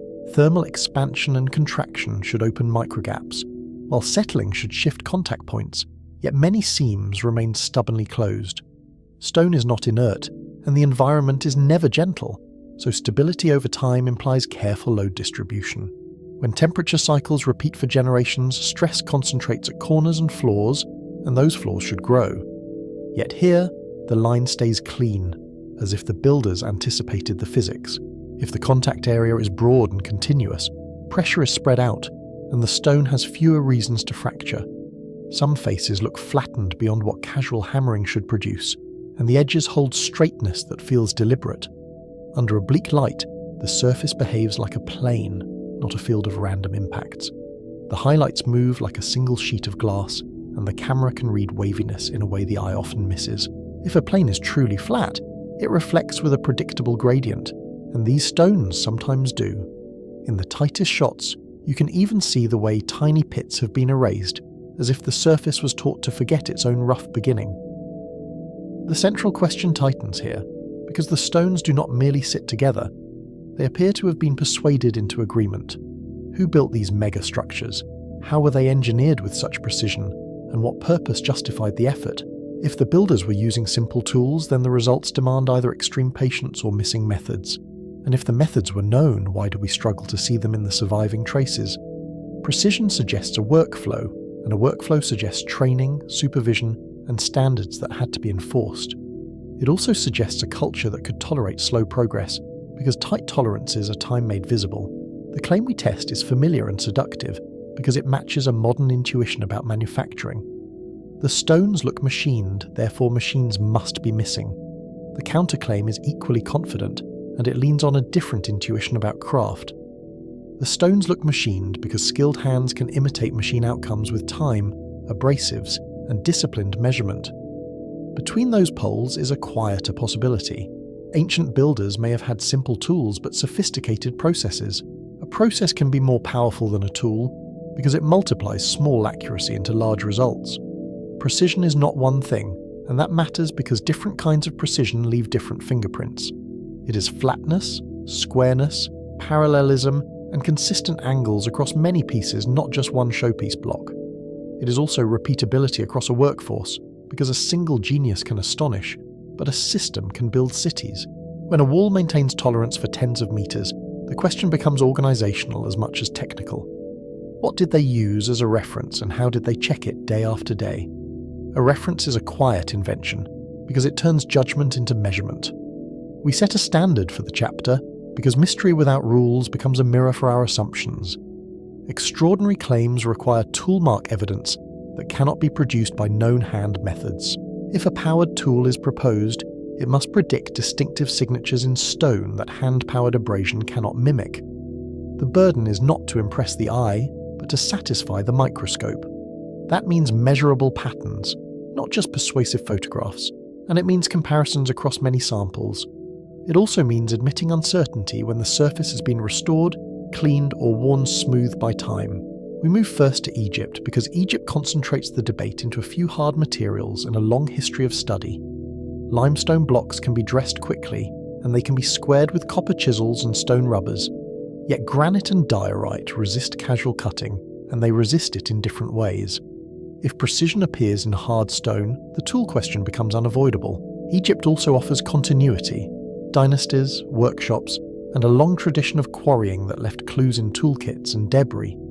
Inscriptions and tomb scenes even show crews at work, which is rare evidence for any ancient industry. Granite is not a single obstacle. It is a set of obstacles built from mineral physics. Quartz crystals provide hardness that defeats soft metals at the cutting edge, and feldspar adds toughness that blunts impacts. Granite also fractures along irregular grain boundaries, so a careless blow can create a chip that propagates unpredictably. In plain terms, it is a mosaic of hard and less hard minerals, and the tool feels that variation. Diorite is tougher still, with interlocking grains that resist fracture and punish sloppy impacts. Even when you strike it, it tends to bruise rather than cleave, which makes shaping slow. The bruise is energy absorbed into microcracks, and microcracks accumulate before anything cleanly breaks away. That slow accumulation matters because it can be controlled, and controlled damage is the beginning of craftsmanship. Yet the key principle is simple and often misunderstood, and it changes the entire conversation about primitive tools. In many ancient stoneworking methods, abrasion does the cutting, not the metal edge alone. A copper saw can guide a cut, while quartz sand or emery particles do the grinding. The metal is not the tooth, it is the frame that holds the process. The real cutting edges are the abrasive grains, and each grain is a tiny point of concentrated pressure. Under load, those grains fracture and renew their sharp edges, which is why fresh slurry can suddenly speed a cut. This changes what primitive means, because the effectiveness is not limited by copper's softness. Copper can be a holder, a guide, and a delivery system for abrasive slurry. The effective cutting surface is the abrasive, and the abrasive can be harder than the stone. If the grains are angular and renewed often, they act like countless tiny chisels. If the grains are rounded or clogged with powder, the cut slows and the surface begins to polish instead. In other words, the same tool can either cut or burnish, depending on how the workshop manages grit. We clarify what copper tools can realistically do, because exaggeration exists on both sides of the debate. Copper is too soft to slice granite by itself, but it can carry grit and maintain a kerf. With enough slurry, pressure, and time, a straight cut becomes a predictable outcome. The limiting factors are not magic, they are logistics, labour, water, abrasive supply, and the discipline to keep the cut true. Even the choice of sand matters, because grain size controls both speed and the texture of the resulting striations. A coarse grain cuts faster, but leaves deeper scratches, while a finer grain slows the cut and smooths the surface. Imagine the process in motion, because the visuals matter to the science. A long copper blade is set in a wooden frame, and two workers pull it back and forth in a steady rhythm. A third worker feeds wet sand into the cut, and the slurry darkens as stone powder accumulates. The sound is not the ring of metal on rock, but a low rasping hiss, like wet glass being ground. The camera can linger on hands and shoulders, because fatigue is part of the technology. A method that works for 10 minutes may fail over 10 hours, unless the crew rotates and the rhythm is managed. The frame itself becomes a stabilizer, because it limits twist and helps the blade stay aligned. We address the most cited Egyptian hardstone puzzles, because they are the artifacts that keep returning in every argument. Granite sarcophagi with flat planes and sharp interior corners. Diorite bowls with symmetry that seems beyond hand control. Statues and cores that show smooth surfaces as if polished by a modern shop. Each object is a test case, and each one asks a different question. Some ask about cutting, others ask about measurement, and a few ask about finishing that hides earlier stages. A museum light can flatter a surface, but magnification can expose the sequence beneath that shine. A sarcophagus is not just a box, it is a geometry problem in 3 dimensions. To make an interior cavity with flat walls, you must remove material without losing squareness at the corners. The eye is especially sensitive to deviations in a right angle, and the camera is even more unforgiving. When you see a corner that looks crisp, you assume a rigid tool did it, but crispness can also be the result of controlled abrasion, if the worker protects an edge and grinds toward it. In practice, that can mean leaving a sacrificial ridge, then reducing it carefully at the end. The corner can be finished last, which is a strategy familiar to any craft that fears accidental chipping. The interior surfaces raise a second issue that is easy to overlook: work holding and access. A deep cavity limits swing and leverage, so the tool must be small or the motion must change. A worker may use short strokes, weighted rubbers, or abrasive pads on sticks, and each choice leaves a different microtexture. If a surface is flat inside a confined space, it implies not only cutting, but a plan for checking flatness where the eye cannot easily judge. What did they use as a straight edge inside a box, and how often did they recheck it? A straight edge does not have to be metal, because a carefully selected stone bar can be trued by rubbing against another bar. Diorite bowls add another layer, because symmetry is a form of measurement. A bowl that is evenly thin around its rim implies repeated checking, and it implies a reference axis. That axis could be a simple spindle, a pivot, or a rotating support that allows the artisan to compare one side against another. Rotation does not require electricity. It requires a bearing and patience. The question becomes how consistent the rotation was, and how the abrasive was managed. Even a slight wobble can thicken one side, so the craft must include correction, not just removal. When correction is routine, the final object can look impossibly intentional. When the camera circles a bowl, the eye begins to see what symmetry really is: error distributed evenly. A hand process can produce symmetry if the maker constantly compares opposite sides and removes the high spots. That comparison can be done by calipers, by simple gauges, or by sighting along a rim against a fixed reference. The bowl becomes a record of repeated decisions, each one small, each one guided by feedback. If the final object looks effortless, it may be because the effort was structured. Structure is the difference between labour and technique. Polish is often misread as speed, but polish can be a slow signature. A surface becomes glossy when micropeaks are reduced and microscratches are refined into finer and finer patterns. That can happen with repeated rubbing using progressively finer abrasives, and it can happen over days. Under magnification, a polished surface still carries directional clues, like a field of aligned scratches that reveal the last stage of work. The shine is not proof of a machine, it is proof of persistence. It is also proof of sequence, because polish usually comes after geometry is already correct. If you polish too early, you waste effort on a surface that will be cut again. Polishing also changes how light behaves, and that is why it feels uncanny on ancient stone. A matte surface scatters light, hiding small deviations, while a polished surface reveals them by reflection. If a polished plane still looks flat, it likely is flat to a meaningful tolerance. That does not tell us the tool, but it raises the bar for the process. The question becomes whether the polish is uniform across the whole surface, or whether it is concentrated where hands could reach. A patchy polish can be a map of access, showing where the body could comfortably apply pressure. Saw marks are central to the argument, because saw marks are measurable and they scale with method. Parallel striations can indicate a back and forth motion with abrasive. Kerf widths can constrain blade thickness and the amount of lateral wobble. The depth and spacing of grooves can hint at abrasive grain size, pressure, and how often the slurry was refreshed. If the blade flexes, the curve can widen, and if the slurry thickens, the striations can blur. A microscope can also reveal whether grooves have crushed grains at their edges, which is typical of abrasive ploughing. Some observers point to deep, regular grooves and argue for high feed rates, and the claim sounds persuasive when it is spoken confidently. They claim the cut advances too quickly for handsawing with sand. They cite uniformity as if it were proof of power.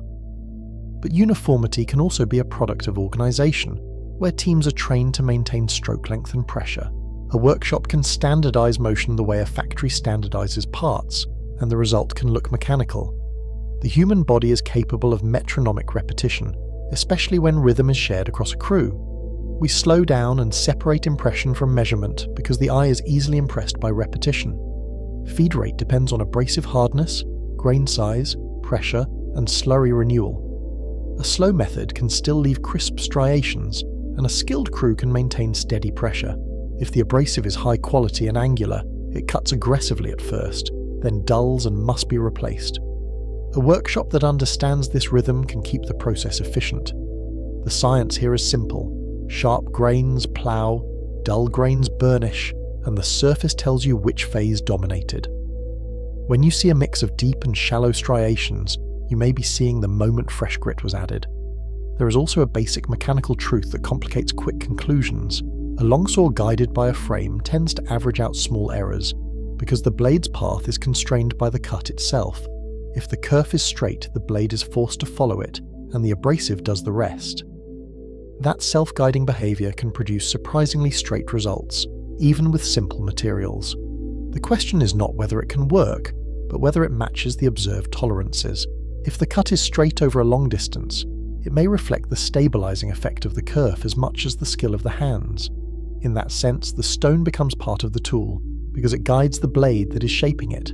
The quarry context matters, because tool marks do not appear in isolation. Egypt's quarries show extraction scars, channels, and partial cuts, and they hint at sequences of roughing and refinement. A block can be separated by wedges, then dressed, then finished, and each stage leaves different traces. If we only look at the final surface, we miss the earlier, messier evidence that explains it. The camera should sometimes leave the museum and go to the quarry floor, where debris piles act like receipts. Chips, broken blades, and discarded rubbers are the mundane artifacts that make grand claims testable. Core drilling claims are the next flashpoint, because cores look like industrial evidence. Tubular drills can cut circular cores, leaving a hollow cylinder of stone. The debate centres on spiral striations and the supposed pitch of those spirals. When a core shows a helical groove, the mind immediately pictures a rotating bit biting forward. The visual is powerful because it resembles modern drilling, and resemblance can feel like proof. Yet resemblance is not measurement, and the camera must learn to distrust its own instincts. A powered drill would tend to produce consistent helical grooves with uniform spacing, tied to rotation speed and feed. A hand-powered drill can also produce spirals, but with more variability and intermittent chatter. The question is not whether spirals exist, but whether their regularity exceeds human control. It is also whether the grooves match the physics of abrasive cutting, where grains roll, crush, and embed. In abrasive drilling, the rim does not slice like a knife, it presses grit into the surface, and the grit does the damage. That pressure can create a wear band on the tube, which becomes a signature of time and force.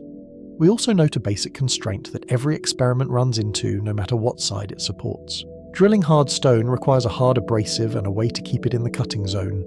Without slurry management, the drill polishes instead of cuts, and the process stalls.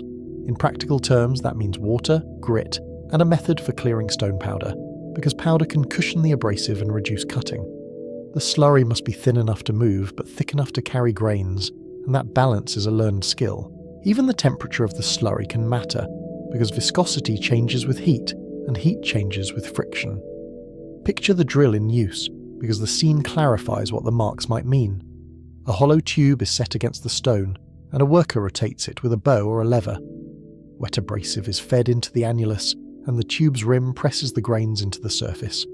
The core rises slowly, and the slurry thickens into a grey paste that must be flushed. If the rotation pauses, the grains bite differently, and the groove spacing changes. A hand drill can also tilt slightly, and that tilt can create asymmetric wear that a microscope can detect. The camera can show the operator's stance because body mechanics become part of the evidence. The camera can hold on the moment the core breaks free because that moment is diagnostic. If the process is abrasive, the break can be irregular, and the rim can show a distinct wear band. If the tube was copper, it may show deformation, and that deformation tells you about pressure and time. Even the discarded slurry matters, because it contains crushed minerals that can be analysed. The evidence is not only on the artefact, it is in the waste. A lab can sieve that waste, measure grain rounding, and infer how long the abrasive was reused.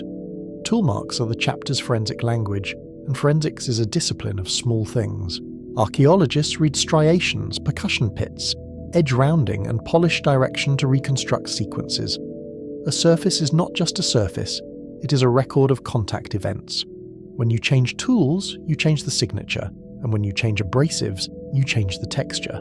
The stone becomes a timeline, with later scratches cross-cutting earlier ones like layers of handwriting.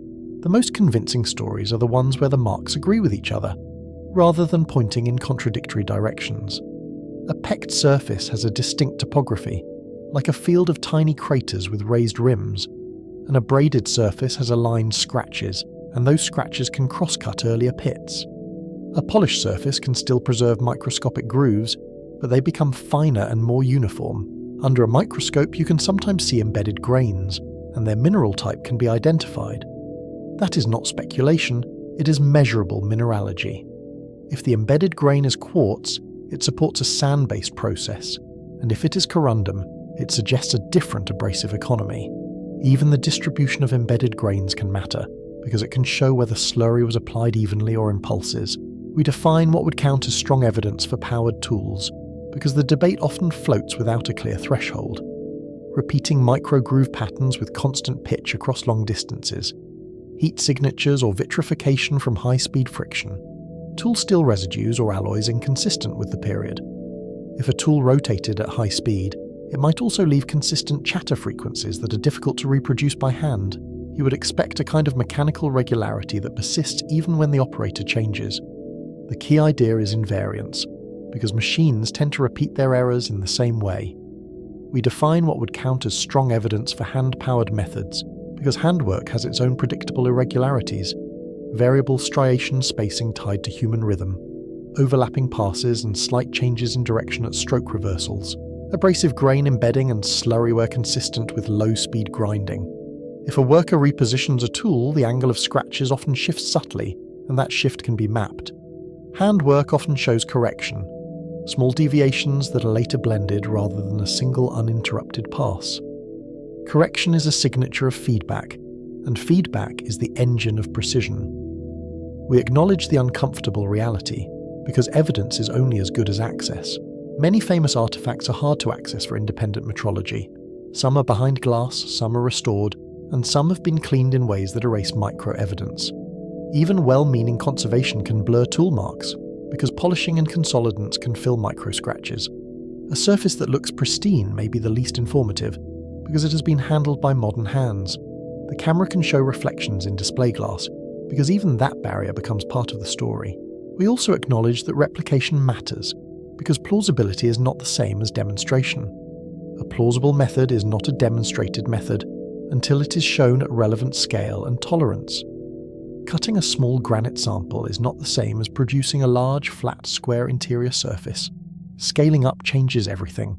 Tool flex, alignment drift, fatigue, and the sheer amount of abrasive required. A method that works in a lab can fail on a monument, unless the workflow includes correction and redundancy. In engineering terms, the problem is not only cutting, it is process control. Experimental archaeology has made progress, and it also reveals the hidden costs. When researchers cut granite with copper and sand, they often succeed, but the time and labour are substantial. The abrasive must be replenished, and the saw must be kept straight. The work becomes a choreography of roles, not a lone artisan's performance. That choreography is itself a technology, even if it leaves few artifacts. It also forces a practical question. Where did the abrasive come from, and how was it transported, stored, and rationed? A workshop that runs out of grit does not merely slow down, it loses accuracy, because dull slurry encourages wandering and burnishing. Egypt had answers to logistics, because Egypt was a state with supply chains. Quarry expeditions were organised, workers were provisioned, and inscriptions record crews and overseers. Copper itself had to be mined, smelted and worked, and that implies specialised knowledge. Abrasives had to be collected, sorted and possibly traded, because not all sand cuts equally. When you widen the frame, precision becomes less mysterious and more administrative, and administration can be as powerful as any tool. It is not glamorous, but it is the infrastructure that makes slow perfection possible. From Egypt, we shift to joints that survive earthquakes, because precision is not only aesthetic. In seismic zones, tight contact and interlocking geometry can be structural intelligence. The Andes provide the clearest test. Here the question is not only how stones were shaped, but why they were shaped that way. A wall is not just a wall in a quake zone, it is a moving machine that must fail gracefully. The camera should catch the slight outward batter of some walls, because that tilt is a choice, and choices have reasons. At Sacsayhuaman, Ollantaytambo and Cusco, polygonal masonry looks irregular but behaves engineered, and the camera should read it like a map of forces. Blocks meet along winding seams with multiple faces sharing load paths. The walls resist shaking by distributing stress and allowing micro-movements without catastrophic collapse. In an earthquake, rigidity can be brittle, while controlled friction can be resilient. The seams become interfaces, and interfaces can be designed. Even the slight rounding of an edge can prevent stress concentration, which is a subtle form of seismic kindness. Irregular blocks can be stronger than rectangular courses, especially when the ground moves and tries to shear the wall. A quake tries to slide stones along straight joints. Polygonal fits interrupt those planes, forcing friction and geometry to dissipate energy. Each interlock acts like a mechanical key, and the wall becomes a system of constrained motion. When the camera tracks a seam that turns like a river, it is tracing a deliberate refusal of straight failure lines. The wall is, in effect, an argument against simple collapse. The immediate question is practical, and it is the one viewers ask instinctively. How do builders shape stones into complex interlocks without steel squares and modern grinders? The answer, if it exists, must be a sequence, not a miracle. You cannot carve a perfect puzzle piece in isolation, because you do not yet know the exact shape of its neighbours. The precision must emerge from iteration, and iteration requires a method for seeing error. In stonework, seeing error often means making error visible with pigment, shadow and touch. We outline the likely toolkit, because the simplest tools can still be precise when used with feedback. Hammer stones for pecking and bruising high spots, harder stones for pounding and rough shaping, abrasives, and water for smoothing contact surfaces where precision matters most, wooden levers and ropes for repositioning, and earthen ramps for controlling height. The camera should show the humble reality, stone on stone, water on dust, hands on rope, because that is where the mystery either dissolves or deepens. A toolkit is also a soundscape, and the dull thud of pecking is different from the hiss of grinding. We outline the likely workflow because workflow is where impossible often becomes merely slow. Rough out the block at the quarry to reduce transport weight. Bring it near the wall and begin iterative fitting. Mark high points with pigment or soot, remove the block, peck the marks, and repeat. Each cycle is a measurement, performed by contact rather than by ruler. The stone is both workpiece and gauge, and the joint itself becomes the standard. The camera can show the pigment transfer, dark smudges on pale stone, because it is measurement made visible. Trial fitting is slow, but it is also self-correcting, and self-correction is the heart of precision. Each cycle reduces error, and the stone itself becomes the template. Over many iterations, the joint closes until light disappears. When the fit is close, even a thin layer of dust can prevent seating, so the builders must clean, test, and clean again. The camera can linger on that cleaning, because it reveals how unforgiving tight tolerances are. A tight joint is not only cut well, it is maintained well during assembly, and that maintenance implies discipline. The visual evidence supports this iterative story, because some blocks show pecking scars in protected recesses. You can sometimes see where a surface was roughened, then selectively smoothed where it mattered. The wall is not uniformly finished, and that is the point. Precision is expensive, so it is applied strategically. A hidden face may remain rough, while a bearing ridge is refined until it mates perfectly. In engineering terms, the builders are optimizing, not indulging, and optimization is a form of intelligence. We address a common misconception, because it fuels the idea that every face must be perfect. Perfect-looking joints do not require perfect surfaces everywhere. Builders can focus precision on contact ridges and key bearing points, leaving hidden hollows that do not compromise stability. Those hollows can even reduce weight and allow minor settling without forcing a crack. In structural terms, what matters is where load transfers, not where the eye cannot see. The camera can slip into gaps behind blocks because the unseen surfaces often tell the most honest story. We also address the labour implication, because labour is a form of energy, and energy must be budgeted. Iterative fitting requires staging areas, lifting methods, and time budgets that can support repeated placement. That implies organisation and skilled supervision, not only brute force. It also implies a culture that values the result enough to invest in the process. What did it mean, socially and politically, to spend days perfecting a joint that could have been looser? In a world where labour is mobilised by obligation and prestige, precision can be a public language of power. Historical context helps here, because Andean societies were not improvising in isolation. The Inca inherited and adapted older traditions, and they mobilised labour through systems of tribute and communal work. Roads, storehouses, and administrative centres made large projects feasible. When you can feed workers and coordinate teams, you can afford slow precision. The wall becomes a visible expression of governance because only governance can sustain that level of coordinated effort. It also becomes a message, because a wall that survives earthquakes is a promise of stability in a shaking world. Now we return to a site that concentrates the impossible precision claim into a single vocabulary. Puma Punku, in the Tiwanaku region, presents blocks that look modular. Right angles repeat, grooves align, and the famous H blocks suggest standardized parts. The camera should treat these stones like components on a workshop floor, scattered but still speaking the language of design. Even in ruin, the blocks imply a blueprint, and that implication is what fuels the strongest claims. When the light hits the edges, the geometry seems to announce itself, as if it expects to be assembled again. The strongest claim is straightforward, and it thrives on the clean geometry that survives damage. The blocks look like machine-cut components, therefore a machine was used. The claim grows when reconstructions show hypothetical assemblies that resemble modern masonry systems. When you see repeated slots and ledges, it is tempting to imagine a factory. The mind fills in missing context with the nearest modern analogy, and the analogy can become a conclusion. But analogies are shortcuts, and shortcuts can skip the evidence.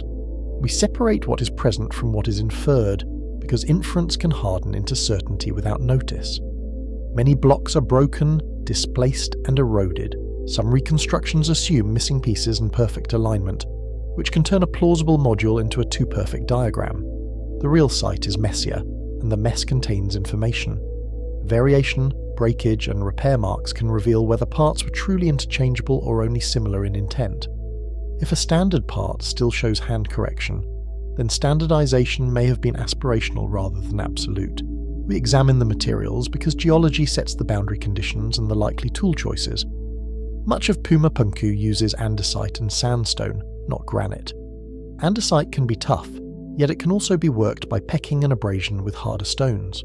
Sandstone, depending on cementation, can be shaped more readily, and it can take clean edges when cut carefully. The camera should show grain and texture, because stone that looks identical at a distance behaves differently under a tool. A fine-grained rock can support sharp edges, while a coarse-grained rock tends to crumble at the corner. Andesite's toughness comes from its fine-grained texture, which resists clean fracture. That resistance can be a curse for splitting, but it can be a benefit for shaping because it allows controlled removal.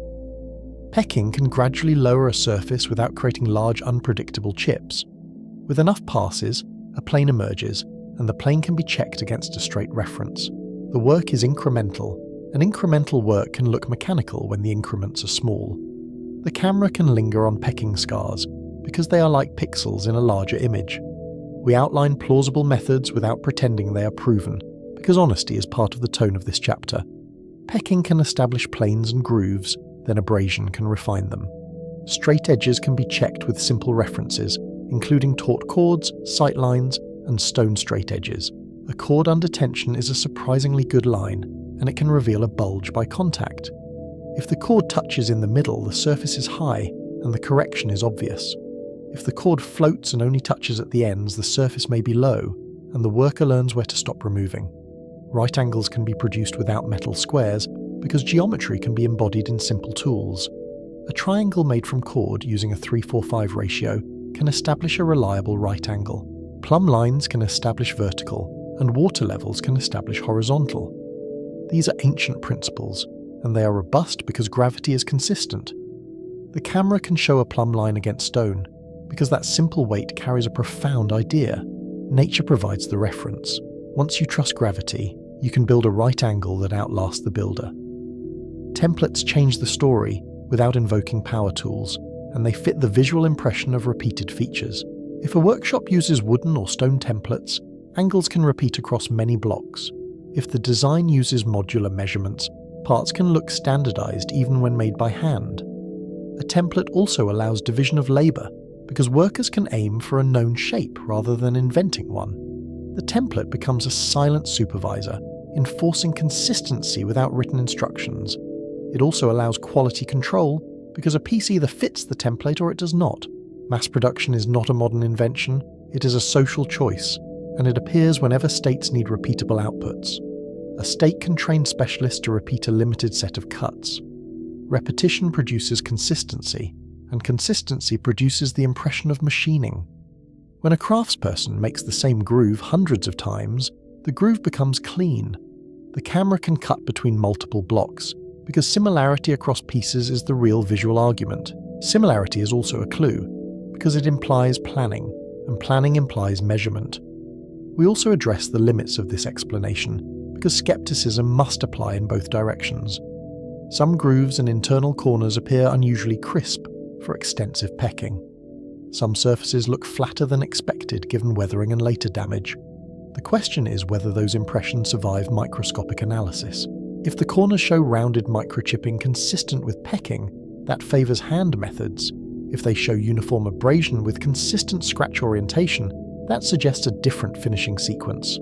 The camera should not only admire the corner, it should interrogate it. We also consider the role of finishing because a surface can be made to look sharper than it is.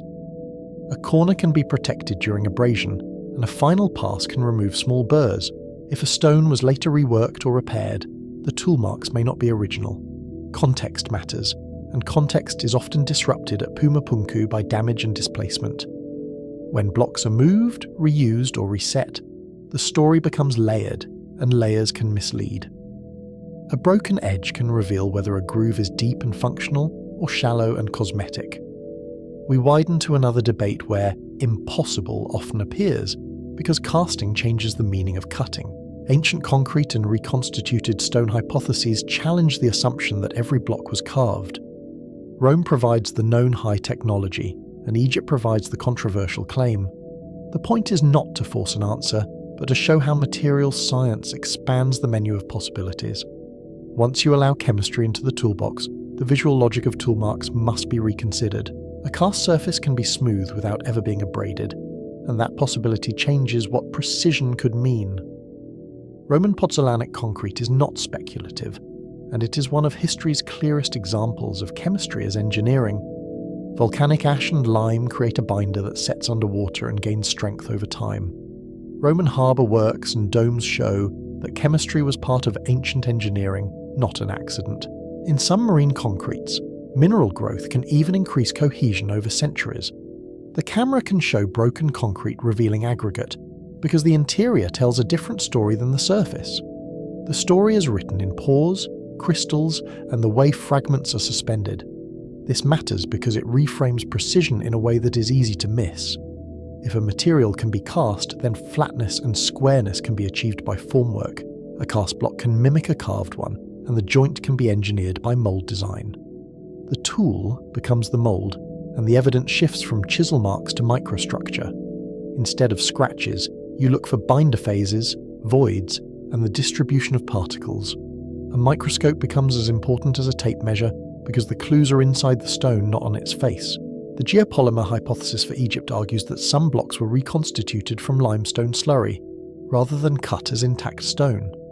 The proposed evidence includes unusual microstructures, trapped air bubbles, and chemical signatures inconsistent with natural limestone. Advocates point to the idea that casting could explain tight joints and rapid construction. Critics point to quarry marks, transport evidence, and the prevalence of natural bedding. The debate persists because it sits at the intersection of chemistry, archaeology, and access to samples. It also persists because casting would be a conceptual bridge, connecting the look of masonry to the logic of manufacturing. We treat the claim carefully, because it is testable and because it has clear predictions. If a block is cast, it should show binder phases, reaction rims, and compositional gradients. It should also show aggregate distributions, unlike sedimentary bedding. Under microscopy, you would expect to see particles suspended in a matrix, rather than fossil-rich layers laid down by ancient seas. In plain language, a cast stone should look mixed, while a natural stone should look layered. The camera can show thin sections under polarized light, because the argument lives in birefringence and texture, not in rumour. Mainstream analyses generally find natural limestone textures in most pyramid blocks, consistent with quarrying and dressing. Some samples show anomalies, yet anomalies can also come from diagenesis, weathering, or later contamination. The debate persists because the dataset is limited and the sampling is politically and practically constrained. When sampling is rare, every data point carries too much weight. The camera can show a conservator's glove hovering over stone, because access is part of the scientific story. Without shared samples and shared protocols, certainty becomes a performance rather than a conclusion. We do not resolve it here, because resolution requires broad access and shared protocols. We place it where it belongs, as a hypothesis that requires transparent sampling and independent replication.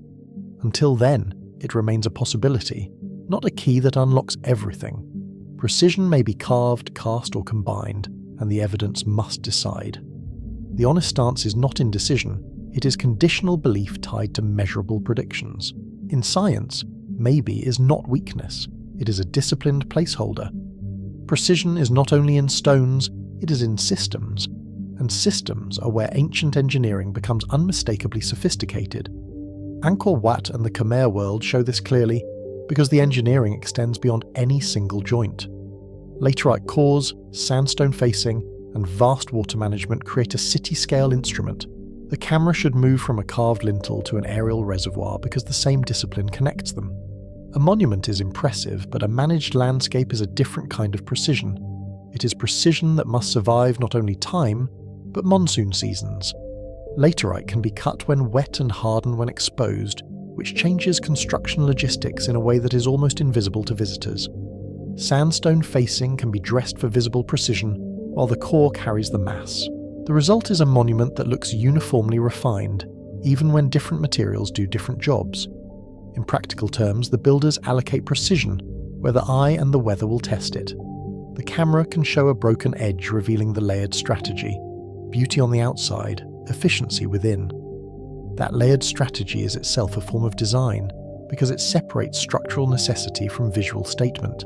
Angkor's deeper precision is hydraulic, and hydraulics is measurement made physical. Canals, reservoirs, and controlled flows imply surveying and long-term maintenance. A water network requires gradients, alignments, and coordinated labour across seasons. If the slope is wrong, water stagnates or erodes, and the system fails. The system also requires governance because water management is never only technical, it is political. When water is controlled, power is controlled, and the landscape becomes an administrative diagram. Surveying is a quiet technology that can masquerade as mystery because it leaves few dramatic artifacts. Straight causeways and consistent orientations can be achieved with sighting poles, cords, and repeated checks. When a society builds many aligned features, the alignment becomes cultural habit. The habit becomes a standard, and the standard becomes a landscape. The camera can follow a causeway to the horizon, because the horizon itself becomes a measuring tool. A line to the horizon is also a line through time, because it is maintained across generations of construction. We move to Mesoamerica, where urban grids create another kind of precision that is easier to see from above than from the street. Teotihuacan's plan uses standardized angles and repeated modules across a vast area. From above, the city reads like a measured diagram translated into stone and plaster. The Avenue of the Dead holds its line like a drawn axis, and the buildings echo it. The aerial view is crucial, because ground-level experience hides the geometry. When the camera rises, the city reveals itself as an idea. The impression of modernity can come from repeatable measurement systems, not from modern machines. A consistent unit of length, a consistent reference axis, and consistent right angles produce a city that feels engineered. Logistics and standardization can imitate the look of machine planning. If builders lay out a grid with chords and stakes, the result can be surprisingly exact. The question becomes how they maintained that reference across years of construction, when errors could accumulate.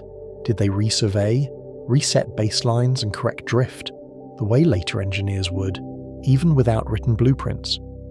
We also acknowledge the construction reality, because a grid is not only geometry, it is governance. A grid does not build itself, and it does not enforce itself without authority. Teotihuacan implies governance that could allocate labour, materials and time while maintaining a coherent plan. It also implies record keeping, even if the records were perishable. The city's precision is therefore also an institutional artifact, preserved in stone because paper and fibre did not survive. When the camera glides over foundations, it is also gliding over decisions, rules and schedules. Across regions, the human factor is the missing chapter in many popular explanations, and it deserves to be treated as a technology. Skilled labour is a technology, and it can be lost without leaving a manual. Apprenticeships transmit hand skills that are difficult to infer from finished stone.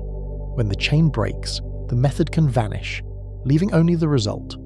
The camera can show hands at work in modern traditional workshops, not as proof, but as a reminder of what practice can do.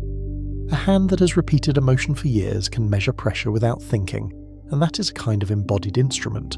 Guild-like specialization can explain high tolerances without invoking forbidden tools, because specialization concentrates practice. When a craft is prestigious and rewarded, it attracts talent and preserves standards. Over generations, incremental improvements can produce results that look like a sudden leap. The leap is often an illusion created by missing intermediate examples. In archaeology, absence can be an artifact of survival, not an artifact of reality. A workshop floor is fragile evidence, and it can disappear while the stones it shaped remain. We also confront the myth embedded in the phrase primitive tools, because it smuggles in a modern bias. A tool is not only its material, it is its system. Abrasives, jigs, measuring cords, work holding and workflow can amplify a simple tool into a precision process. A copper blade plus quartz sand is not just copper. It is a composite cutting system. The same is true for a hammerstone paired with marking pigment, because pigment turns contact into measurement. When we dismiss the tool, we often dismiss the method, and the method is where the intelligence lives. Still, we keep the mystery honest, because some gaps remain stubborn and they deserve to be named. Intermediate steps are often missing in the archaeological record, especially for temporary workshops and perishable jigs. The absence does not prove impossibility, but it limits certainty. When we cannot see the setup, we must infer it, and inference has margins of error. The camera can rest on empty ground near a monument, because emptiness may be where the workshop once stood. What looks like a clean plaza today may have been a noisy, gritty production space. Abandoned blocks mid-process are valuable witnesses because they freeze a sequence in time. They show quarrying stages, rough-outs, and sometimes partial dressing. They also show that projects stopped, which can erase the final step that would have clarified technique. A half-finished surface can reveal the direction of work and the transition from impact to abrasion. These blocks are like interrupted sentences, and the missing words matter. When the camera finds a block with one face smooth and another face raw, it is seeing the moment where method changes. Some techniques leave minimal traces, and that fact is both frustrating and instructive. A wooden template decays, a cord leaves no fossil, and a polishing pad becomes dust. If the key method was procedural rather than mechanical, the record may preserve results without preserving the recipe. That is not a conspiracy. It is taphonomy, the ordinary loss of perishable evidence. The camera can show wind moving across sand, because time erases the very things we most want to find. The paradox is that the most effective procedures may leave the least durable artifacts. We state the chapter's position without retreating into either extreme, because the goal is clarity, not comfort. Many precision claims have plausible explanations grounded in materials science and known hand methods. Yet not all methods are fully demonstrated at the larger scales, and some artifacts deserve deeper, shared measurement. The right response to uncertainty is better data. not louder certainty. Precision should be treated like any other engineering claim, measured, replicated, and compared. If a claim cannot survive measurement, it does not deserve the romance we give it. Consider the thought that sits beneath every close-up shot of a seam. Precision is expensive, so it is rarely accidental, and it usually serves a purpose beyond aesthetics. Sometimes that purpose is structural, sometimes it is symbolic, and sometimes it is administrative, because standardization can simplify construction. When we see precision repeated, we are seeing priorities made physical. The question is not only how they did it, but why they chose to. What did a perfect joint communicate to the living, and what did it promise to the dead? The conclusion theme returns as a discipline, because discipline is what connects Egypt's saw marks to the Andes interlocks. The greatest ancient technology may not be a missing machine, but a missing appreciation of human ingenuity. The remaining gaps are not proof of impossibility. They are invitations to keep searching, measuring, and listening. The stones do not ask us to believe, they ask us to look closer. And when we look closer, we often find not miracles, but methods. The mystery becomes less about secret devices and more about the quiet rigor of people who refuse to accept good enough. We end with a pivot, because precision is only one arena of the larger mystery. Even if we grant the mass and the precision, another question keeps returning in stone. Why do so many ancient structures point to the sky? Why do axes hold their bearings across centuries? And why do sight lines appear to anticipate the horizon? If precision can be achieved on the ground, what happens when that precision is aimed upward? At that point, stone stops being only a material, and it becomes an instrument. Enter archaeoastronomy and star alignment, where angles become calendars and monuments become instruments. The next chapter follows those alignments into statistics, horizon math, and the human need to anchor time in the heavens.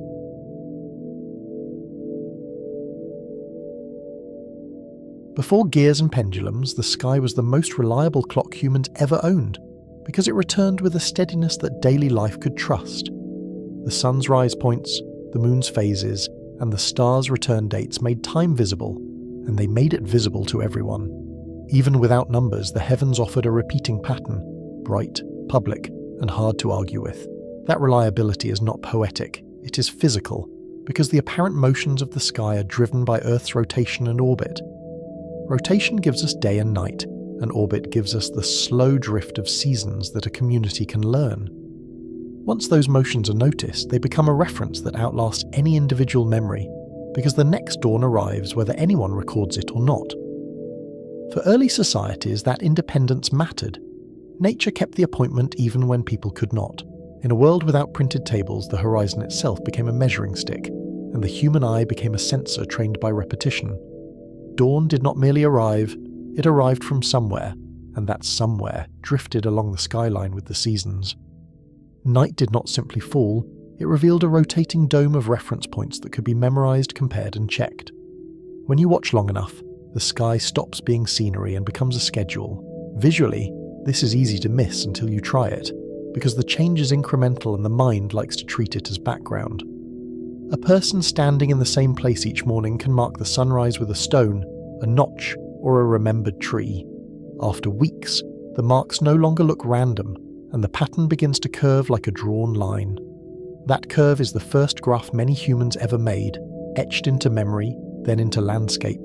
That schedule is written in geometry, because Earth's tilt sets the sun's seasonal path and the length of daylight. The tilt is about 23.5 degrees, which is why summers and winters exist in the first place. In plain terms, the planet leans, so the sun's arc climbs high in one season and skims low in another. The change is slow, but it is relentless, and it is visible to anyone patient enough to notice. The physics behind that visibility is simple enough to feel in the body, because a higher sun warms more directly and stays above the horizon longer. At higher latitudes, the difference becomes dramatic, and the seasonal swing can feel like a different world. At lower latitudes, the swing is smaller, yet the timing of the rains and winds still tracks the solar year. The same tilt also shifts where the sun rises and sets, so the horizon becomes a dial that turns through the months. A calendar was survival, because planting too early or too late could collapse a harvest, and a collapsed harvest could collapse a community. In temperate climates, a few weeks could separate fertile soil from frost, or safe grazing from starvation. Even in the tropics, the timing of the rains, floods, and dry season burns demanded prediction rather than hope. Farmers did not need a theory of axial tilt. They needed a dependable cue that the world was turning on time. The stakes were not abstract, because hunger is a ruthless auditor of bad timing, and it leaves little room for romantic error. Seed stores, breeding cycles, and labour planning all depend on knowing when conditions will change. A working calendar reduces risk by coordinating many small decisions, and those decisions add up to resilience. When we call a monument a calendar, we're really saying it helped people survive uncertainty with shared timing. A calendar was also legitimacy, because rulers who predicted seasons looked chosen, and that appearance could stabilise fragile authority. If you can announce when the river will rise, or when the days will begin to lengthen, you can claim access to hidden order. Navigation depended on predictable stars, and ritual depended on predictable anniversaries, so the sky became both tool and theatre. The same sunrise that saved a crop could also crown a king. This is where astronomy becomes politics, because control of time becomes control of people's coordination. A festival date determines when labour pauses, when offerings are due, and when alliances are renewed. If the date is contested, authority fractures, because the community can no longer act as one body. So the calendar is never just a chart. It is a social contract, enforced by tradition and sometimes by force. That is why alignment matters, but alignment is not automatically meaning, and the difference is the heart of this chapter. A building can face a view, a wind, a river, or a road, then later be read as celestial by people who want a cosmic story. Archaeastronomy begins by asking what was measurable, repeatable, and useful, because usefulness leaves patterns that chance rarely sustains. It treats wonder as a starting emotion, not as a conclusion. The field also carries a history of its own, because early researchers sometimes leapt from striking photographs to sweeping claims. Over time, methods tightened, and the discipline learned to distrust its own excitement. That self-distrust is not cynicism, it is calibration, an attempt to separate what a monument does from what we want it to mean. The goal is to keep the sky as evidence, not as a blank screen for modern projection. We carry the central question into the heavens, and we keep it sharp rather than romantic. Who built these megastructures? How were they engineered so precisely? And why aim that precision upward? If stone can be calibrated, then the sky can become architecture's reference grid, and the grid can become a public language of power. The question is not whether ancient people looked up. They did. But how systematically they turned looking into infrastructure. Systematic looking implies routines, and routines imply institutions that can outlast a single observer's lifetime.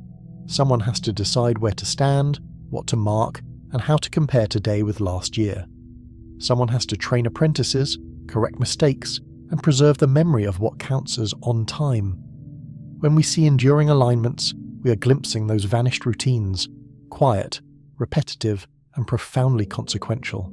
The first principle is horizon astronomy, because the horizon is the instrument's scale and the landscape is the graph paper. Solstice sunrises and sunsets slide along the horizon day after day, then pause and reverse, and that pause is a natural marker. It is visible without mathematics, if sightlines are stable, and if observers are disciplined enough to compare one day to the next.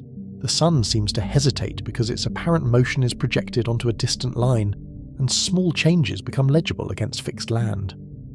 The geometry here is basically azimuth, the compass direction of a rise or set point measured along the horizon. You do not need a compass to sense azimuth, because the body can learn it through repeated reference points. A notch between hills becomes a natural protractor, and a standing stone becomes a pointer that never tires. Once a community agrees on the reference, the agreement itself becomes a tool, shared perception turned into shared time. The motion is not subtle when you watch it properly, especially near the solstices where the sun's daily shift slows. Around the equinoxes, the sunrise point moves faster along the horizon, and the change can feel dramatic across a week. Near the solstice, the drift becomes hesitant, as if the sun is testing the edge of the world before turning back. That hesitation is an observational gift, nature itself marking a turning point that a community can agree upon. There is a practical reason the solstice is easier to mark than the equinox, because the equinox is defined by equal day and night, and equal is hard to measure without instruments. The solstice, by contrast, announces itself through extremes, and extremes are easier to recognize. The longest day and the shortest day are not subtle experiences, especially when work, travel and cold depend on daylight, so solstice markers appear again and again, not because they are mystical, but because they are useful. But stable sight lines require planning, because trees grow, buildings rise and hills hide, and a perfect line can be ruined by a single obstruction.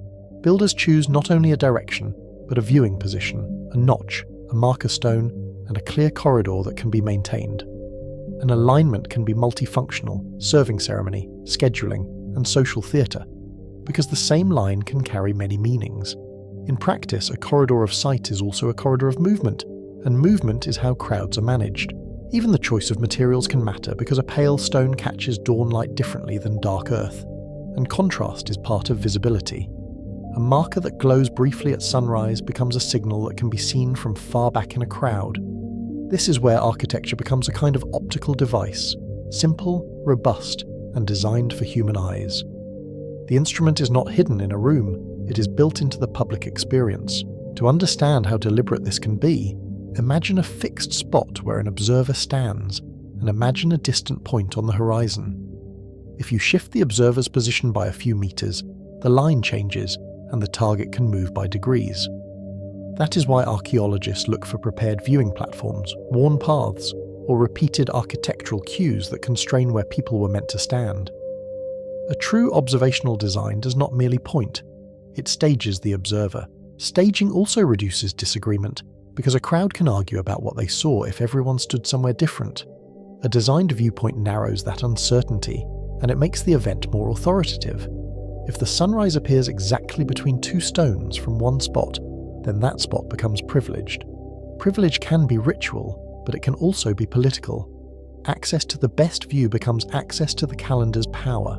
We also have to remember that the horizon is not a mathematical circle, because real horizons are jagged and local. A low ridge can delay sunrise by minutes, and a distant mountain can shift the azimuth where the sun first appears.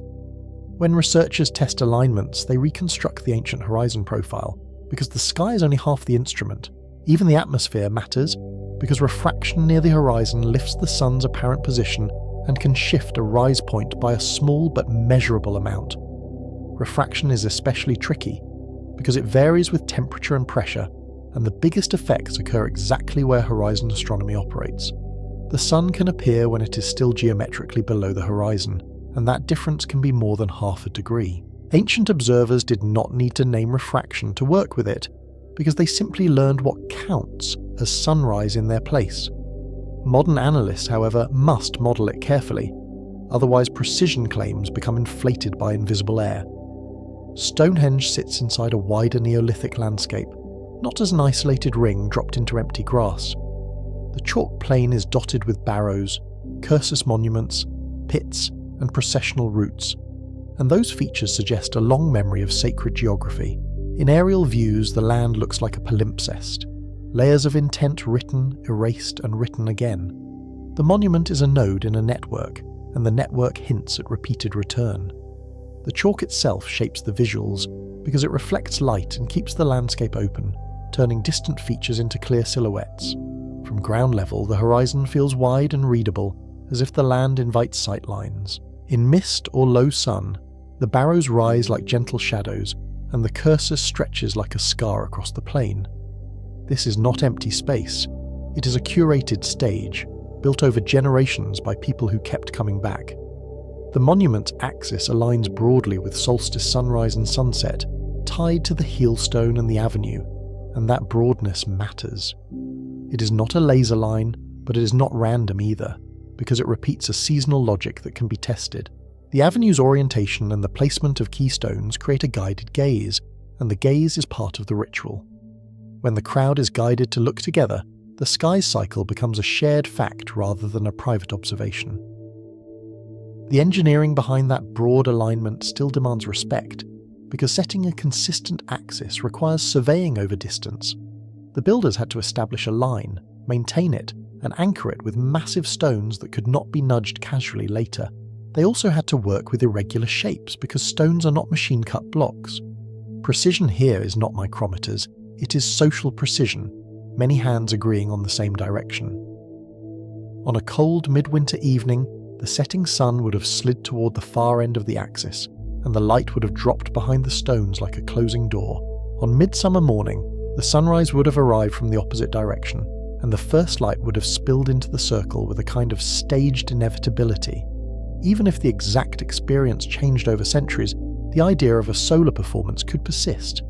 The stones do not move, so the moving sun becomes the actor, and the audience learns the script by repetition. Imagine the camera low to the ground, catching frost on grass, while the horizon burns orange behind dark uprights. As the sun lifts, shadows stretch like long fingers across the chalk, then shorten as the day asserts itself. The moment is brief, which is part of its power, an event that must be attended, not casually revisited. When a society builds for brief moments, it is telling us which moments mattered most. The surrounding barrows and processional routes suggest repeated gatherings anchored to seasonal change, and repeated gatherings create tradition. Tradition, in turn, creates expectation, and expectation is what turns a sightline into a social event. People do not only watch the sky, they watch each other watching the sky, and that second layer is where authority grows. A leader who stands in the right place at the right moment can look like the hinge between earth and heaven. This is how a calendar becomes a theatre of legitimacy, because the crowd's attention is a resource that can be directed. If the leader speaks when the sun does what was promised, the speech gains weight. If offerings are demanded at the same moment, the demand feels less negotiable, because it is synchronized with the cosmos. The sky does not endorse rulers, but rulers can borrow its regularity, turning predictability into prestige. At Stonehenge, the key is not a single line, but a system of sighting and movement that ties body to landscape. The horizon points are not abstract, because people watched from specific places at specific times, and those places can be inferred. Landscape archaeology tests whether those places were accessible, used and maintained, because a sacred alignment that no one can reach is not much of a calendar, where patterns, entrances, and the logic of crowd flow become evidence. Quiet, physical traces of repeated behaviour. We can picture the choreography in practical terms because monuments often guide feet as much as eyes. Paths narrow, widen and curve, and those curves can slow a crowd or frame a view at the right moment. A participant's experience becomes timed, and timing is the hidden theme of the entire structure. When timing is controlled, emotion is controlled, and emotion is how memory is made. Even acoustics may have mattered, because enclosed spaces and stone surfaces shape sound, and sound shapes attention. A chant or drum beat timed with the sunrise can make the moment feel inevitable, as if the world itself is participating.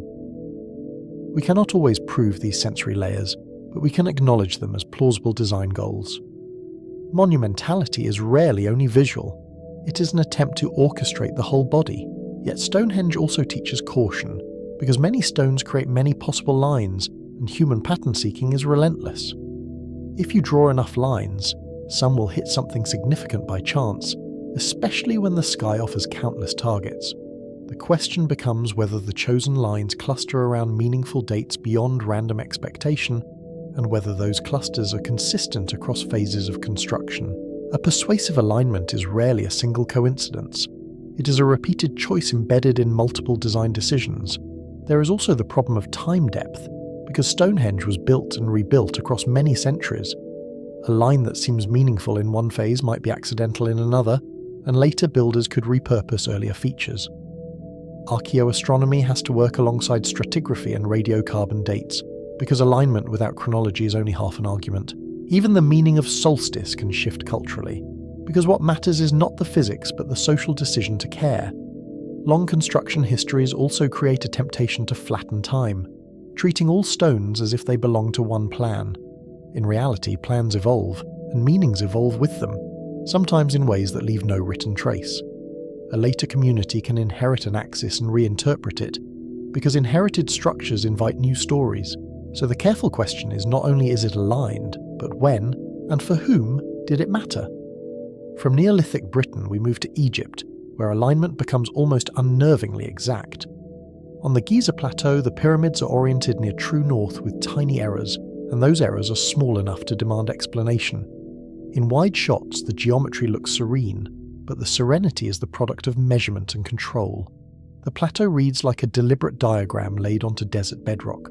The desert adds its own visual clarity because there are fewer trees, fewer obstructions, and a hard horizon that makes straight lines feel absolute.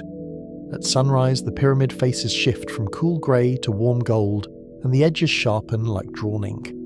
The scale is overwhelming, yet the orientation is subtle, an invisible decision made visible through consistency. When we say true north, we are naming an idea that had to be found, not assumed. Cardinal orientation is not a vague claim, because it can be quantified to arc minutes, and arc minutes are not forgiving.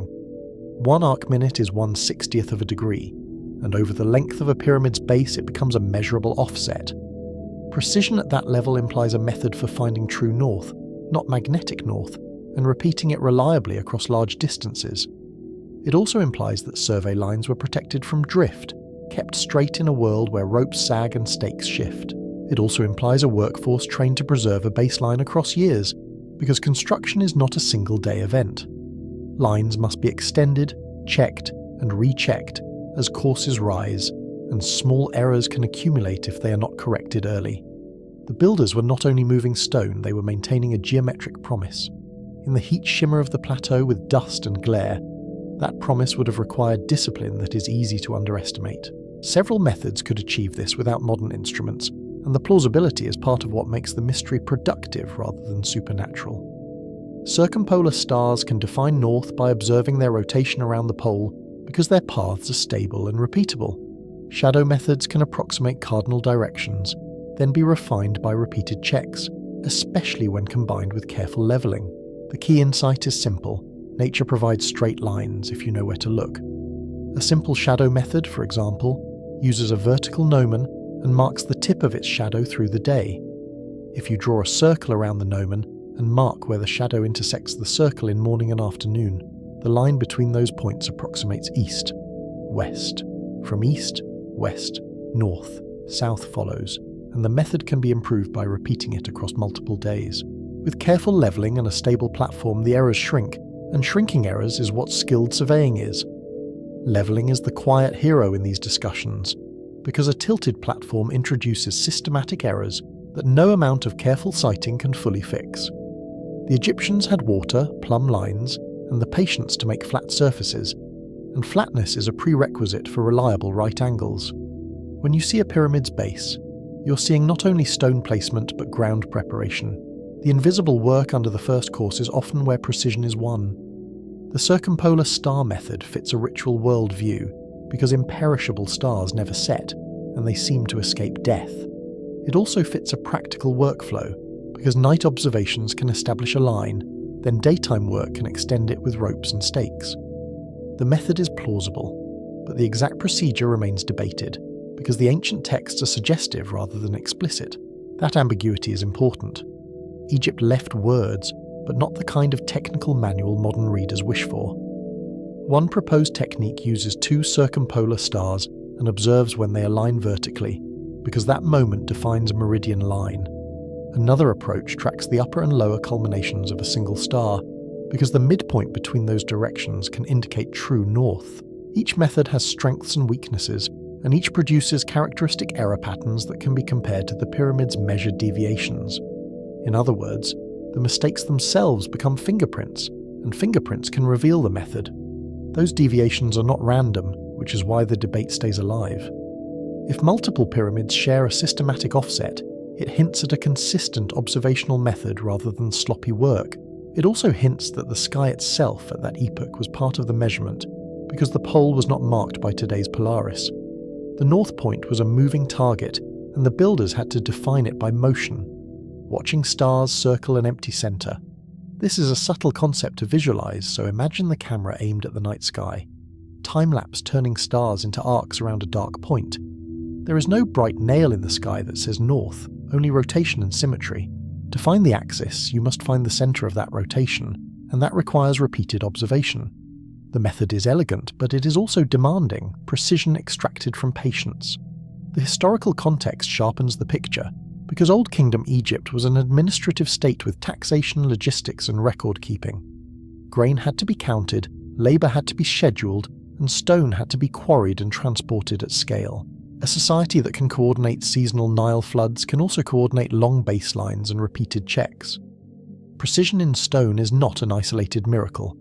It is the visible edge of an invisible bureaucracy. Even the Nile itself is a kind of clock, because its flood cycle is seasonal and its timing shapes the entire economic year. Managing that cycle requires observation, prediction, and standardized responses across communities.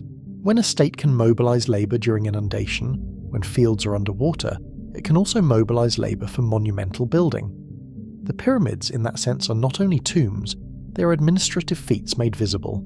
Then comes the Orion claim, and we separate what is strong from what is speculative, because the two often travel together in popular retellings. The near-cardinal orientation is strong, because it is measured on the ground and confirmed repeatedly. The idea that the three pyramids map Orion's belt is weaker, because pattern matching is flexible, and the human brain loves triangles. When a pattern feels inevitable, it can be because the mind is doing the work, not the builders.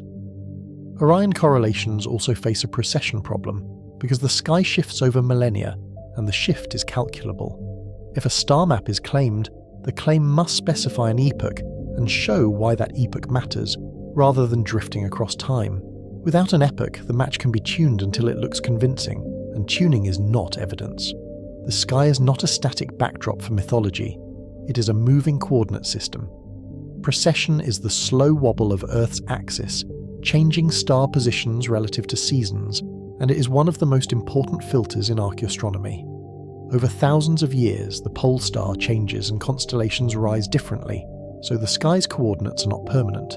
A true stellar alignment in 2500 BCE will not be the same in 10,500 BCE, and the difference can be many degrees. If a claim ignores that drift, it is not a claim about the ancient sky. It is a claim about our sky projected backward. Precession is driven by gravitational torques on Earth's equatorial bulge, mainly from the Moon and the Sun, and it completes a cycle in roughly 26,000 years. That number is not mystical, it is mechanical, and it means that any long-range star claim must do the math. When the math is done, some proposed alignments sharpen and others dissolve. The dissolving is not a failure of wonder, it is the scientific method doing its job. This is where the chapter tightens, because the sky is not a fixed backdrop, and a fixed backdrop is what casual storytelling assumes. Any claim that a monument targets a star must state the date range and compute the ancient sky, using known precession models and horizon reconstructions. Without that, the alignment is not tested, it is narrated, and narration is not measurement. The difference matters, because the past deserves more than a good story. From Giza we jump further back in time to Göbekli Tepe, where monuments appear before cities and before conventional agriculture fully settles in.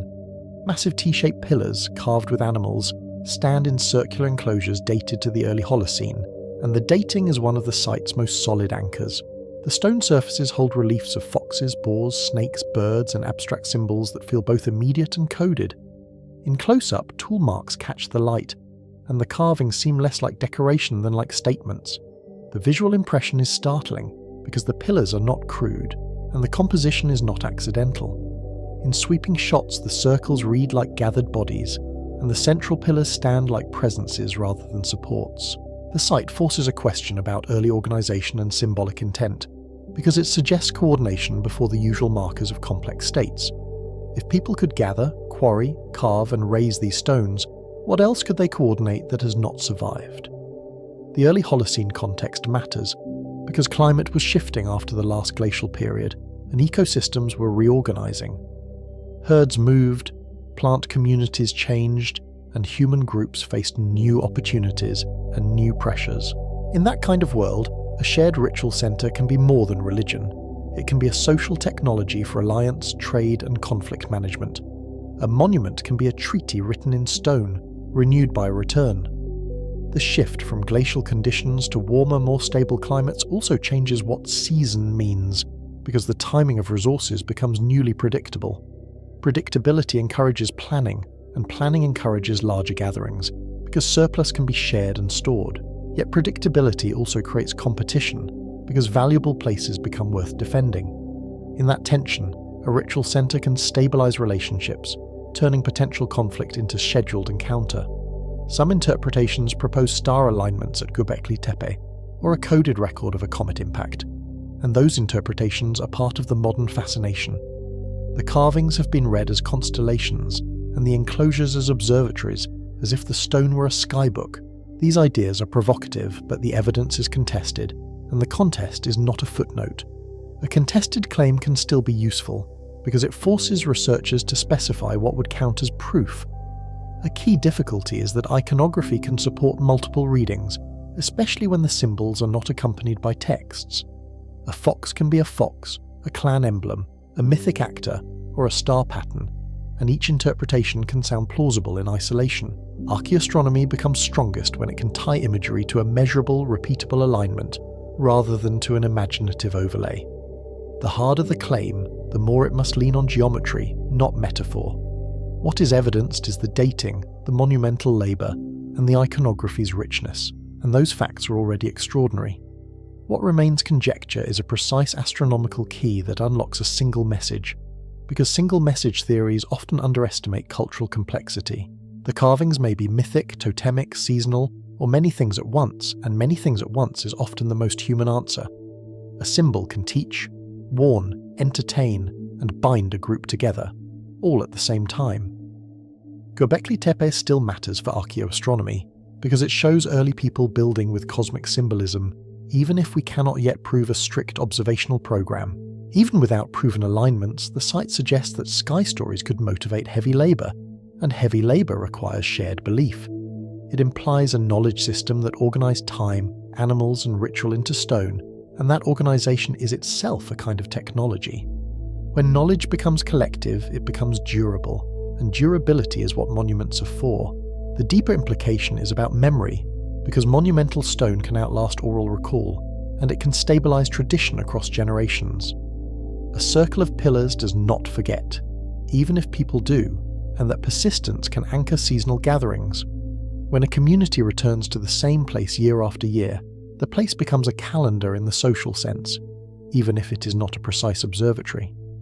The calendar is not only dates, it is the promise that the group will reunite. From Anatolia we move to Mesoamerica, where astronomy becomes explicit in texts and tables, and where the evidence becomes both architectural and written. Maya and other civilizations tracked Venus cycles, eclipse patterns, and ritual calendars, and they did it with numerical sophistication.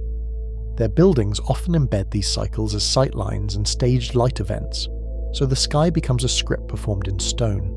Here the argument is not that they watched the sky, but that they recorded it and taught it. This written dimension changes the conversation, because it lets us compare claims against surviving calculations. When a codex lists a cycle, and a building frames a matching event, the two forms of evidence reinforce each other. Even then, interpretation is careful, because texts can be symbolic as well as practical. Yet the presence of numbers and tables signals something important. Astronomy as an institutional practice, not only as folk observation. A temple can function as an observatory without being a modern scientific building, because observation is an activity, not a floor plan. A doorway can frame a sunrise on a key date, then the date becomes a public signal, and the signal can regulate communal action. The structure becomes a calendar that can be seen, not a calculation kept private, and visibility is the point. When a prediction is public, it becomes a test, and passing tests is how authority hardens. In visual terms, the effect can be theatrical, because light is a moving actor that follows predictable rules. A stairway can catch the first sunlight while the plaza remains in shadow, and the contrast can feel like a revelation. When the same effect repeats on the same date, year after year, the building teaches the crowd that the ruler's time is the world's time. The sun becomes a witness, and a witness is powerful in any human court. Venus mattered because it was bright, periodic, and tied to war and kingship, and its behaviour is striking even to casual observers. It appears as a morning star, disappears, then returns as an evening star, and the cycle invites counting. Tracking it requires long records and careful correction, because cycles drift against the solar year, and drift can ruin predictions if it is ignored. The planet does not change its rules, but the calendar must adapt to keep up. The existence of Venus tables shows sustained observation across generations, and it also shows a willingness to treat the sky as a numerical system. The synodic period of Venus is about 584 days, and 5 such periods are close to 8 solar years, but not perfectly. That near match is useful, but the small mismatch accumulates, so record keepers had to correct, and correction is evidence of discipline. A society that corrects is a society that checks itself, and checking is the root of science. Those corrections also reveal a psychological shift, because they imply that the sky can be trusted more than any single calendar rule. When the table drifts, the table is adjusted, not the planet. That sounds obvious to modern ears, but it is a profound commitment to external reality as a standard. It is also a commitment to archives, because correction requires comparing today's sky with records that may be older than the observer. Eclipse prediction is even harder, because it depends on lunar nodes and repeating cycles, and because eclipses are not visible everywhere. Mesoamerican eclipse tables show pattern recognition, a numerical discipline, and they imply careful archival practice. They also show why elites could claim access to hidden order, because an eclipse feels like a cosmic interruption until someone predicts it. Prediction turns terror into timetable, and timetables are political. The science behind eclipse cycles is not mystical, even if the experience is terrifying. Eclipses repeat in families, such as the Saros cycle of about 18 years, because the Moon's orbit and the Sun's apparent path return to similar geometries. Recognizing those recurrences requires long-time horizons, and long-time horizons require institutions that outlive individuals. When an archive survives rulers, the archive becomes a kind of ruler itself. From Mesoamerica we turn to Angkor Wat, where alignment meets city-scale engineering and where cosmology becomes urban planning. The temple's layout has been argued to encode solar and lunar events, and to mirror Hindu cosmology, and the arguments focus on measurable axes and repeated proportions. Mount Meru symbolism turns architecture into a model of the universe, and the model is meant to be walked. In this landscape, belief is not only spoken, it is engineered into routes, thresholds, and distances. In wide aerial shots, Angkor Wat appears like a stone mandala set within a moat, and the water forms a deliberate boundary between worlds. Causeways cross the moat like bridges between the ordinary and the sacred, and the approach is part of the message. The central towers rise in tiers, and their silhouette suggests a cosmic mountain emerging from a sea of order. As the camera glides forward, symmetry becomes a sensation, and sensation becomes persuasion. The bas-reliefs add another layer of time, because they turn walls into narratives that unfold as you walk. Scenes of gods, battles, and processions repeat with rhythmic density, like a carved memory palace. Light rakes across the stone, and the figures seem to shift as the sun moves, making the day itself part of the viewing. When architecture is read in motion, alignment becomes experiential, not merely geometric. The historical background deepens the effect, because Angkor was the centre of a powerful Khmer state with monumental ambitions. Building at this scale required labour organisation, material supply chains, and long-term maintenance, not just artistic vision. Stone blocks had to be cut, transported, and fitted, while canals and reservoirs had to be kept clear of silt. A cosmological city is also a managerial city, and management leaves its signature in straight lines.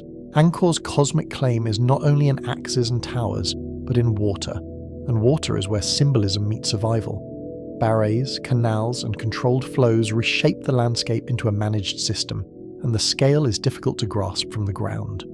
Cosmic order is mirrored in hydraulic order, because water decides agriculture and stability decides whether a state endures. When the rains fail or the channels clog, cosmology is tested in mud and hunger. If the temple is a cosmogram, then the city is a machine that makes the cosmogram real, and that is not metaphor alone. Water management requires surveying, gradients, maintenance, and authority, and small errors can become floods or droughts. The same state that aligns a sanctuary can also synchronize labour for reservoirs, and synchronization is the hidden engine of monumentality. A calendar tells people when to plant, but it also tells them when to work for the king. This is where the idea of alignment expands beyond skylines, because alignment also means aligning people. A canal network is a schedule written into earth, because it dictates when fields are watered and when labour is demanded. When cosmology and infrastructure reinforce each other, belief becomes practical, and practicality makes belief harder to challenge. A ruler does not need to argue that the universe is ordered. He can point to the harvest. From Angkor we move to Teotihuacan, a planned city whose grid refuses to face true north, and the refusal is consistent.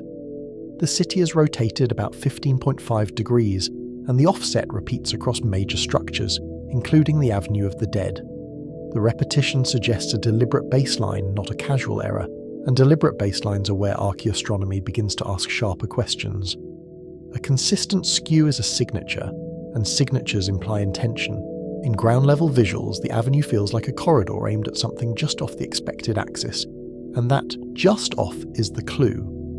The city's geometry creates long sightlines, and long sightlines invite interpretation because they feel intentional.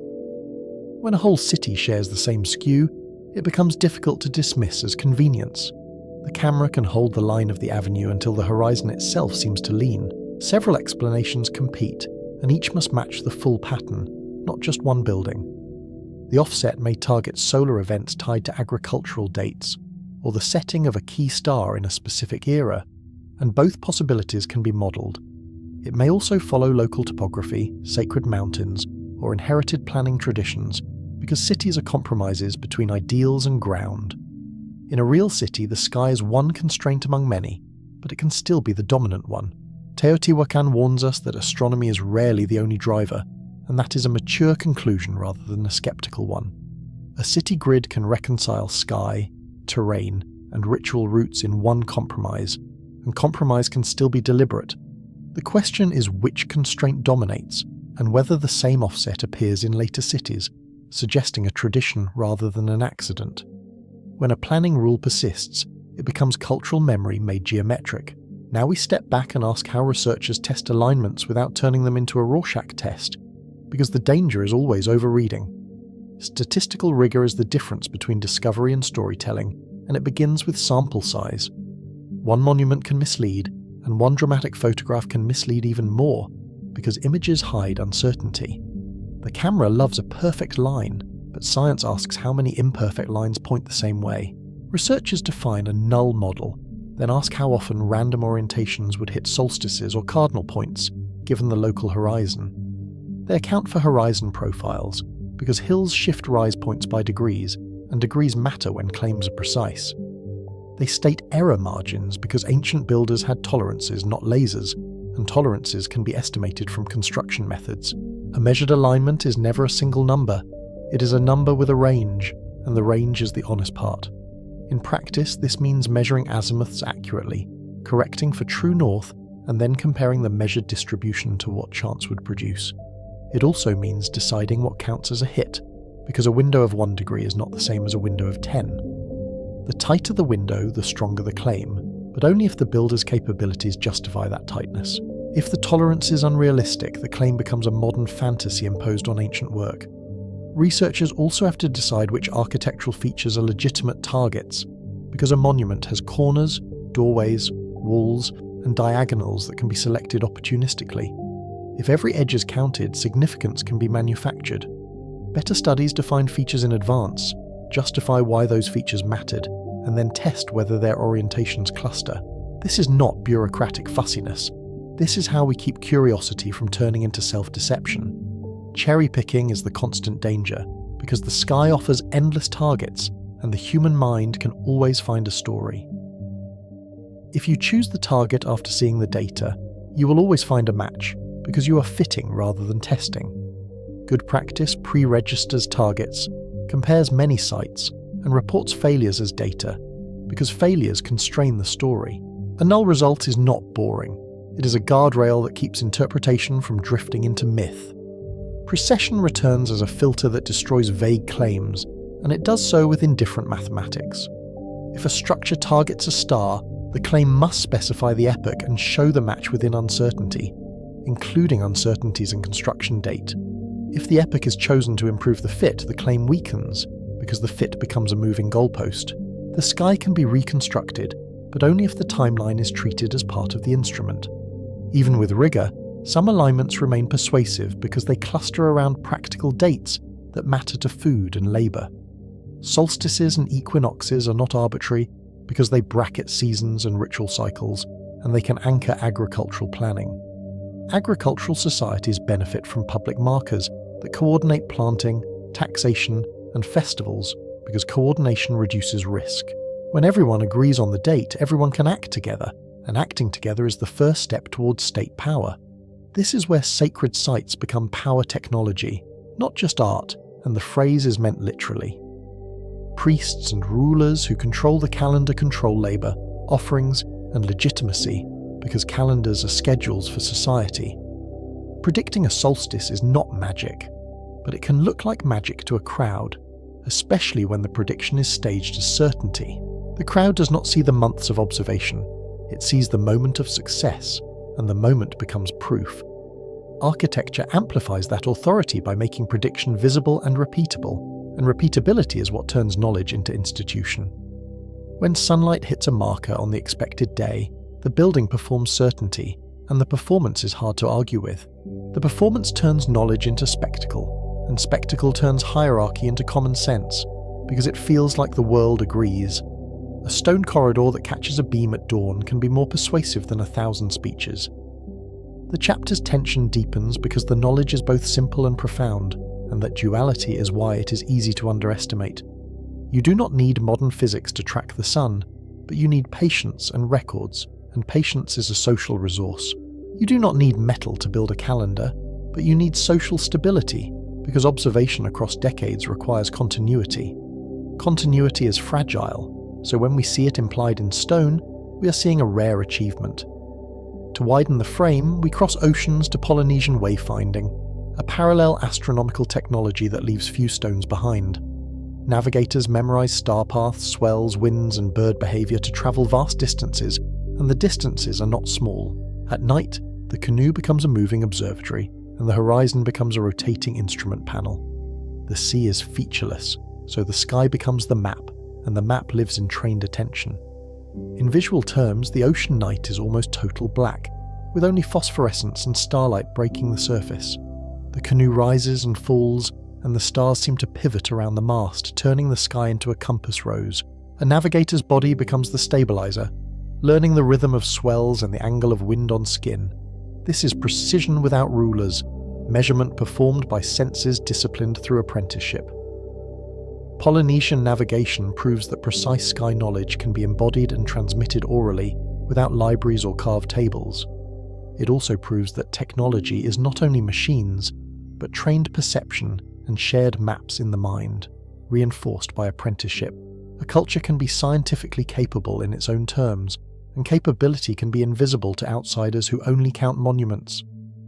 When a navigator names stars as bearings, the names function like coordinates, even if no one writes them down. This comparison matters because it breaks a common assumption, which is that knowledge must leave heavy artifacts to be real. A star compass can be carried in memory, and a memory can be corrected by elders, and correction is a kind of peer review.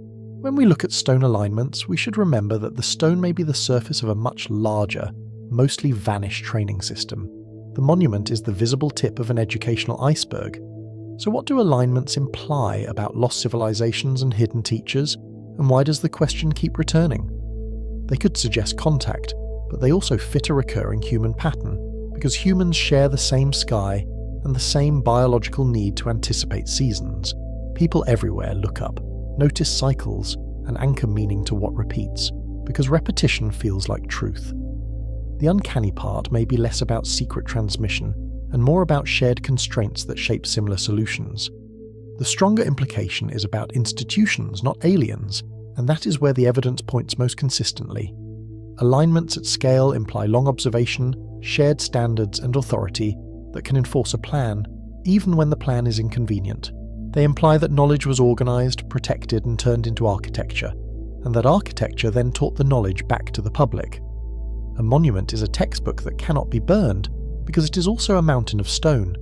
Yet the mystery remains because the results are global and often convergent, and convergence can feel like a message. Different cultures built different forms, but many aimed at the same sky events, because the same sky events matter everywhere. That convergence can feel uncanny, even if it is simply shared human constraints: food, time, legitimacy, and awe. The question that lingers is not whether humans could do it, but why they so often chose to. We bring the three threads together because this film has tracked them from the start, and the threads now braid into one argument. Mass shows what societies could move, and it hints at labour systems that were disciplined and durable. Precision shows what they could measure, and it hints at training, standards, and error correction.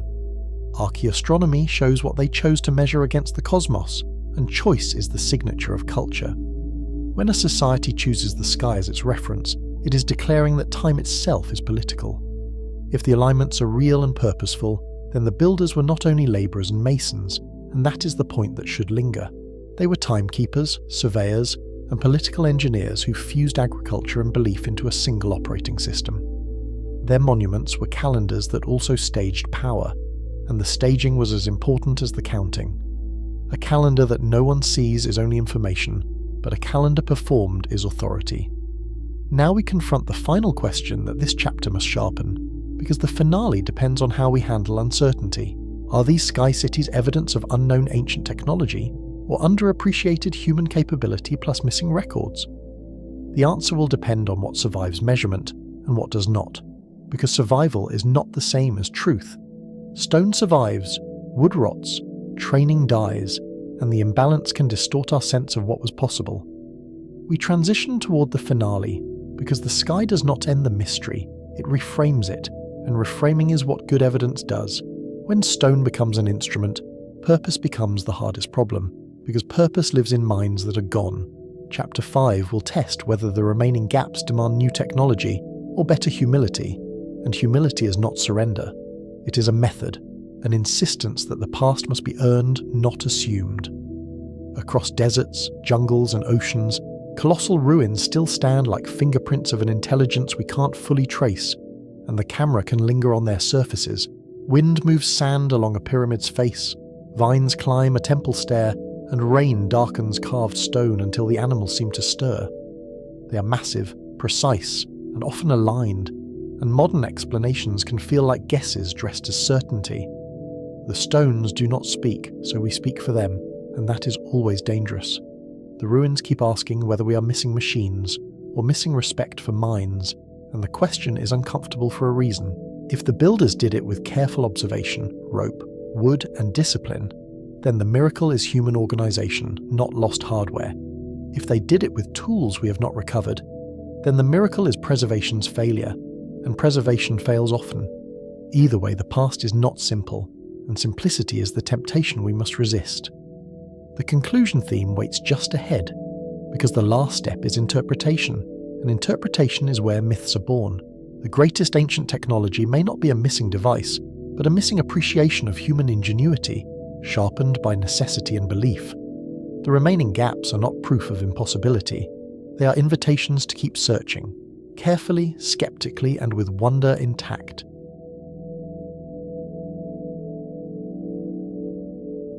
Across deserts, jungles, and oceans, colossal ruins still stand like fingerprints of intelligence we cannot fully trace. In hard morning light, their edges sharpen, and the scale feels unreal, stone turned into architecture with a confidence that still unsettles us. They look impossible because they compress quarrying, transport, precision, and sky knowledge into silent stone. They also look impossible because we meet them at the end of the story, after the scaffolds fell and the camps blew away. This final chapter returns to the central question. Who built the world's most baffling megastructures? How were they engineered so precisely? And what purpose did they truly serve? The question is not just about stones, it is about minds, institutions, and the slow accumulation of practical knowledge. When a wall fits so tightly that a blade cannot enter, we are really asking what kind of training produced that hand. We begin with what archaeology actually does. It builds explanations from fragments, then tests them against physics, wear patterns, and landscape constraints. The method is less like storytelling and more like forensic reconstruction, where every claim must survive contact with measurable traces.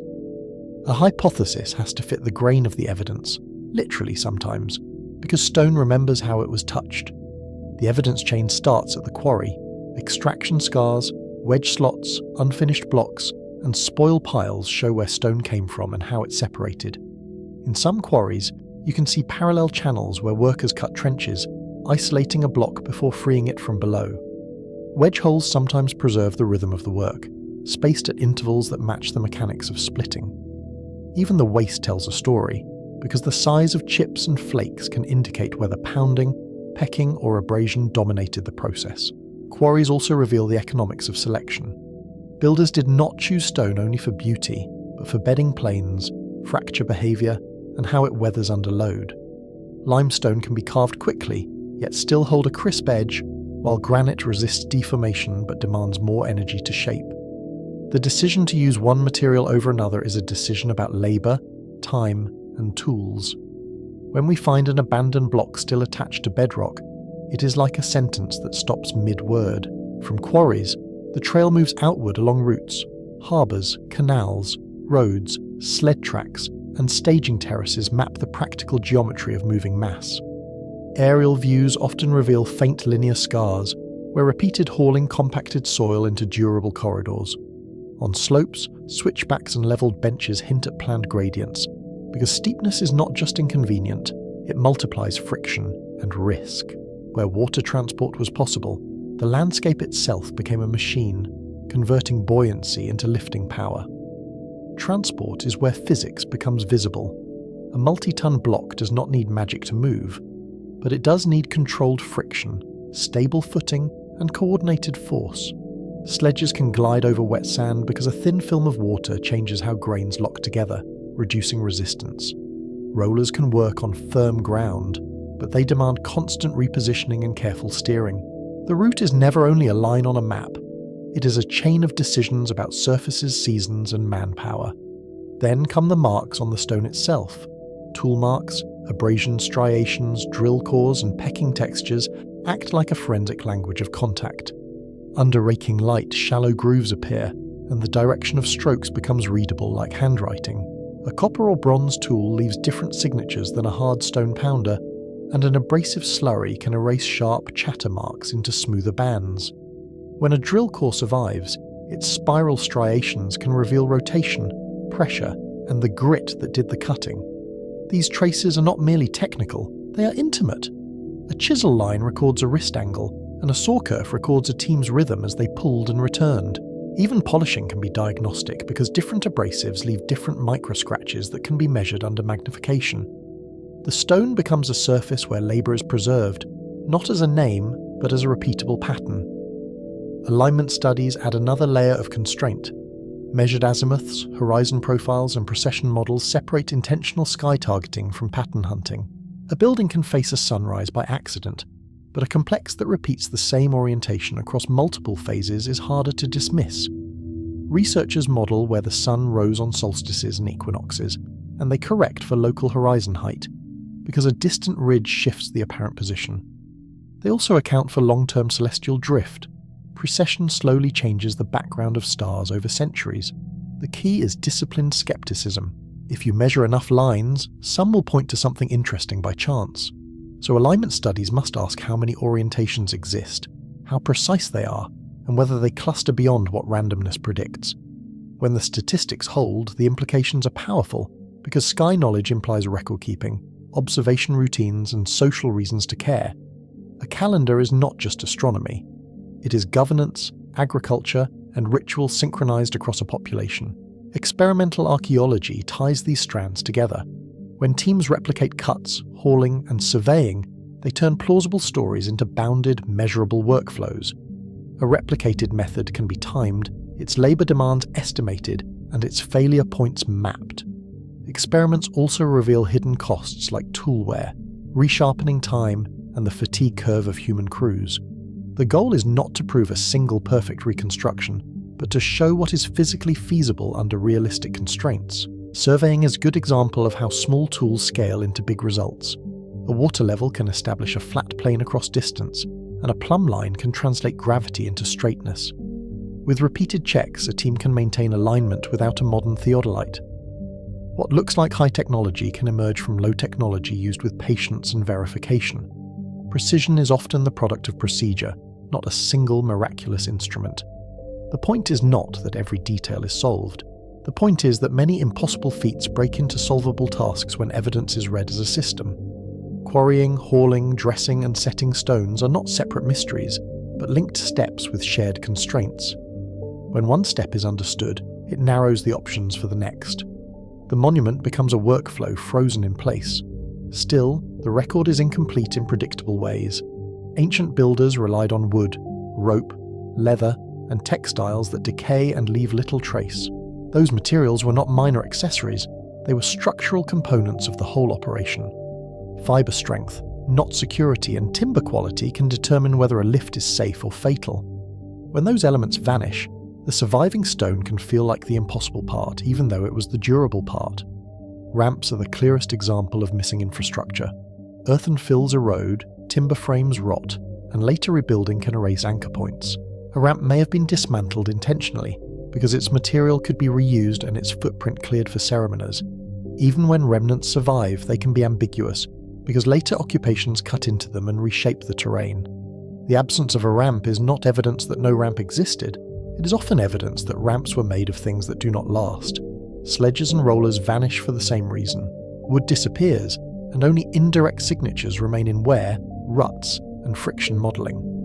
A polished trackway might be the result of repeated dragging, while crushed gravel can indicate heavy loads over time. Sometimes the clearest clues are negative, like the lack of deep wheel ruts where carts would be expected. That absence can imply sledges, because sledges distribute weight differently and do not carve the same grooves. Labour camps often vanish as well. Temporary housing, kitchens and tool sheds leave shallow traces that wind, farming and cities overwrite. Hearths can be scattered, post holes can be faint, and trash pits can be ploughed flat into anonymity. Yet when camps do survive, they reveal organisation, ration systems, medical care, tool production and schedules. The monument's stones may be permanent, but the society that set them was made of perishable routines. This is the bias of survival. Stone remains, while the soft technologies that made stone movable mostly dissolve into soil. It is a bias that shapes our imagination, because we see the finished product but not the temporary machines that enabled it. In a sense, we are studying the last page of a book after the earlier chapters burned. The puzzle is real, but the missing pieces are missing for ordinary reasons. Because of that bias, modern viewers expect the wrong kind of proof. We look for blueprints, manuals, and named engineers, then treat absence as impossibility. But many ancient states did not archive technical drawings the way modern firms do, and many records were written on media that decays. Even when writing existed, it often served administration, ritual and memory, rather than step-by-step construction instruction. Silence in the archive is not silence in the workshop. Most ancient projects did not require written plans in our sense. They required standards, routines, and supervision that could be taught by demonstration. A master can teach a crew to cut a consistent angle, and a foreman can enforce a modular unit across thousands of blocks. Repetition is a form of documentation because it embeds knowledge into habits. When a technique is practiced daily, it becomes stable enough to scale. We also confuse difficulty with impossibility. Hard to replicate today can mean expensive, slow, and politically unattractive, not physically unattainable. Modern projects are constrained by budgets, insurance, and deadlines, and they rarely justify years of labour for symbolic architecture. Ancient rulers could mobilise people for reasons that were not market-driven, and they could treat time as a resource rather than a cost. The same physics applies, but the incentives differ. Modern construction optimises for speed and liability. Ancient construction could optimise for time, redundancy, and massive labour mobilisation. A workforce can compensate for limited machinery, and a slow schedule can compensate for limited power. If a block takes days to dress and fit, the result can look machine-made to eyes trained on modern production. The surprise is not that it was done, but that it was worth doing. So we need a spectrum of explanations, not a single verdict. Some methods are well supported, some remain plausible but unproven, and some are pure speculation. The spectrum matters because it protects us from two errors at once: credulity and cynicism. It also clarifies what kind of evidence would move a claim from one category to another. In science, the question is not only what we believe, but what would change our mind. At the well-supported end sits Roman concrete. Its chemistry, aggregates, and long-term performance are measurable, replicated and anchored in texts and ruins. Volcanic ash, lime, and seawater can produce mineral phases that grow over time, strengthening the matrix rather than weakening it. Microscopic analysis reveals crystalline structures that explain durability in marine environments. The achievement is not mysterious, but it is still astonishing, because it shows a deep empirical grasp of materials. Also, well-supported are Nile logistics. Seasonal floods, barges, canals, and administrative records show how heavy stone could move at scale. The floodplain was a transportation network that renewed itself, and water reduced friction in a way no road could match. Where canals were cut, they acted as temporary arteries, bringing stone close to building sites. The paperwork of rations and labour assignments, when it survives, shows that organisation was not improvised but managed. Solstice alignments also belong in this category. Many sites show repeatable solar targeting that survives statistics and matches agricultural and ritual needs. The longest and shortest days are not abstract astronomy.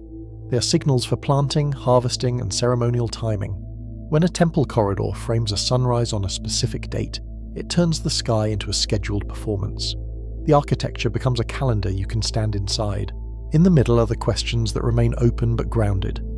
Specific ramp geometries at pyramid scale are plausible, yet direct evidence is fragmentary. Straight ramps demand enormous volumes of fill, while spiral ramps complicate turning radii and visibility. Hybrid solutions, short ramps, switchbacks, and internal ramps each solve some problems and create others. The debate persists because the best ramp is not only a shape but a construction sequence. Some drilling and sawing methods at industrial scale remain debated. The marks can fit abrasive processes, but the full production rates are uncertain. Abrasives like quartz sand can cut hard stone when paired with softer metal tools because the grit does the work. The open question is how quickly teams could produce thousands of precise cuts and how tools were supplied and maintained. Here, uncertainty is not an invitation to fantasy. It is a prompt for better constraints. At the speculative end are global lost civilizations offered without evidence. They explain everything by explaining nothing, then treat mystery as permission. These stories often ignore local development, local toolkits, and the incremental improvements visible across time. They also tend to erase the builders who are actually documented, replacing human history with a blank placeholder. A claim that cannot be tested is not a bold idea. It is an unaccountable one. Speculation is not automatically wrong. It becomes unscientific when it stops making testable predictions and stops accepting disconfirming data. A scientific hypothesis risks failure because it names conditions under which it would be rejected. That vulnerability is a strength, not a weakness, because it forces clarity. Without that discipline, mystery becomes a product rather than a question. This is why unexplained mysteries persist in public culture. Mystery is emotionally satisfying, and it protects wonder from the boredom of method. It also offers a shortcut because a single dramatic explanation feels better than many small, constrained ones. Yet the method is where the real drama lives, because it shows how fragile clues become knowledge. The slow reveal can be more thrilling than the instant answer. It also flatters modern identity. If we cannot imagine doing it, we assume ancient people could not, then invent outside saviours. That assumption quietly treats the past as intellectually smaller, as if ingenuity began recently. But ancient societies were not prototypes of us. They were complete worlds with their own experts, incentives, and ambitions. The monuments are not anomalies, they are outcomes. Yet the grounded story is often more impressive. Coordination across thousands of workers is a technology, and it can outperform machines in certain tasks. Logistics is a form of engineering because it determines what materials arrive, when they arrive, and in what condition. Feeding a workforce, preventing injury, and maintaining morale are as real as cutting stone. When those systems succeed, stone rises as a visible byproduct of invisible management.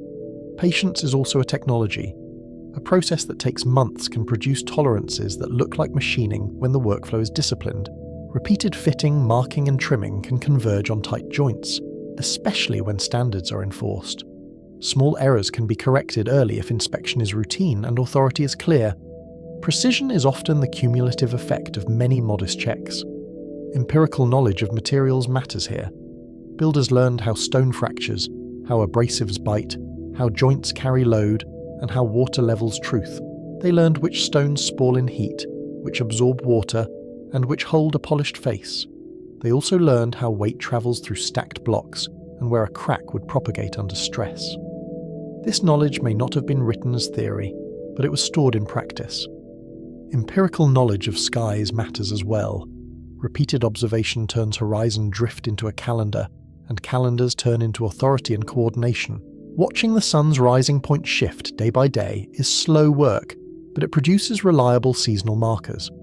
Tracking stars across years teaches that the sky's not static, even if it appears so in a single lifetime.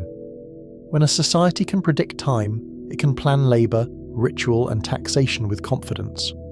When we reframe the monuments this way, purpose becomes clearer but not simple. Many structures were practical, many were sacred, and many fused both. A reservoir can be an engineering solution and a holy place, because water is survival and symbolism at once. A platform can stabilize a building and elevate a ruler's claim to cosmic order. The same stone can carry weight and meaning simultaneously. A terrace can be a foundation and a statement. A pyramid can be a tomb and a political machine that organizes labor and memory. The act of building can unify a population, distribute resources, and display state power in a form that endures. Even the supply chains can be ideological, because they demonstrate reach across a landscape. The monument is not only what it is, but what it does to society. A causeway can be a road and a ritual corridor. A temple can be a sanctuary and an observatory that stages time for crowds. Architecture can choreograph movement, guiding bodies through space to create shared experience. On certain days, light itself becomes part of the design, sliding along walls and landing on chosen symbols. The building teaches people what time means and who controls it. Even so, motivations can remain lost. Belief systems change, languages die, and later reuse can overwrite the original intent. A sacred site can be repurposed, a tomb can be robbed, and a temple can become a quarry for new construction. Layers accumulate, and the earliest layer can be the hardest to hear. Sometimes the most honest answer is that we do not know what a builder felt, so the responsible ending is not certainty theatre. It is a clear map of what we know, what we infer, and what we still cannot test. That map is not a retreat from wonder, it is a commitment to intellectual integrity. It also respects the builders, because it refuses to replace them with convenient myths. The unknown should remain unknown until evidence arrives. We can say this with confidence.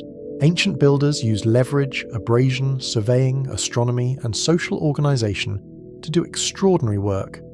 Levers convert small forces into larger ones, and simple machines multiply human capability without violating physics. Abrasion turns sand into a cutting edge, and surveying turns gravity into a reference line. Social organisation turns individuals into a coordinated instrument. We can also say this with humility. Some methods, sequences, and choices remain missing history, awaiting evidence rather than assumptions.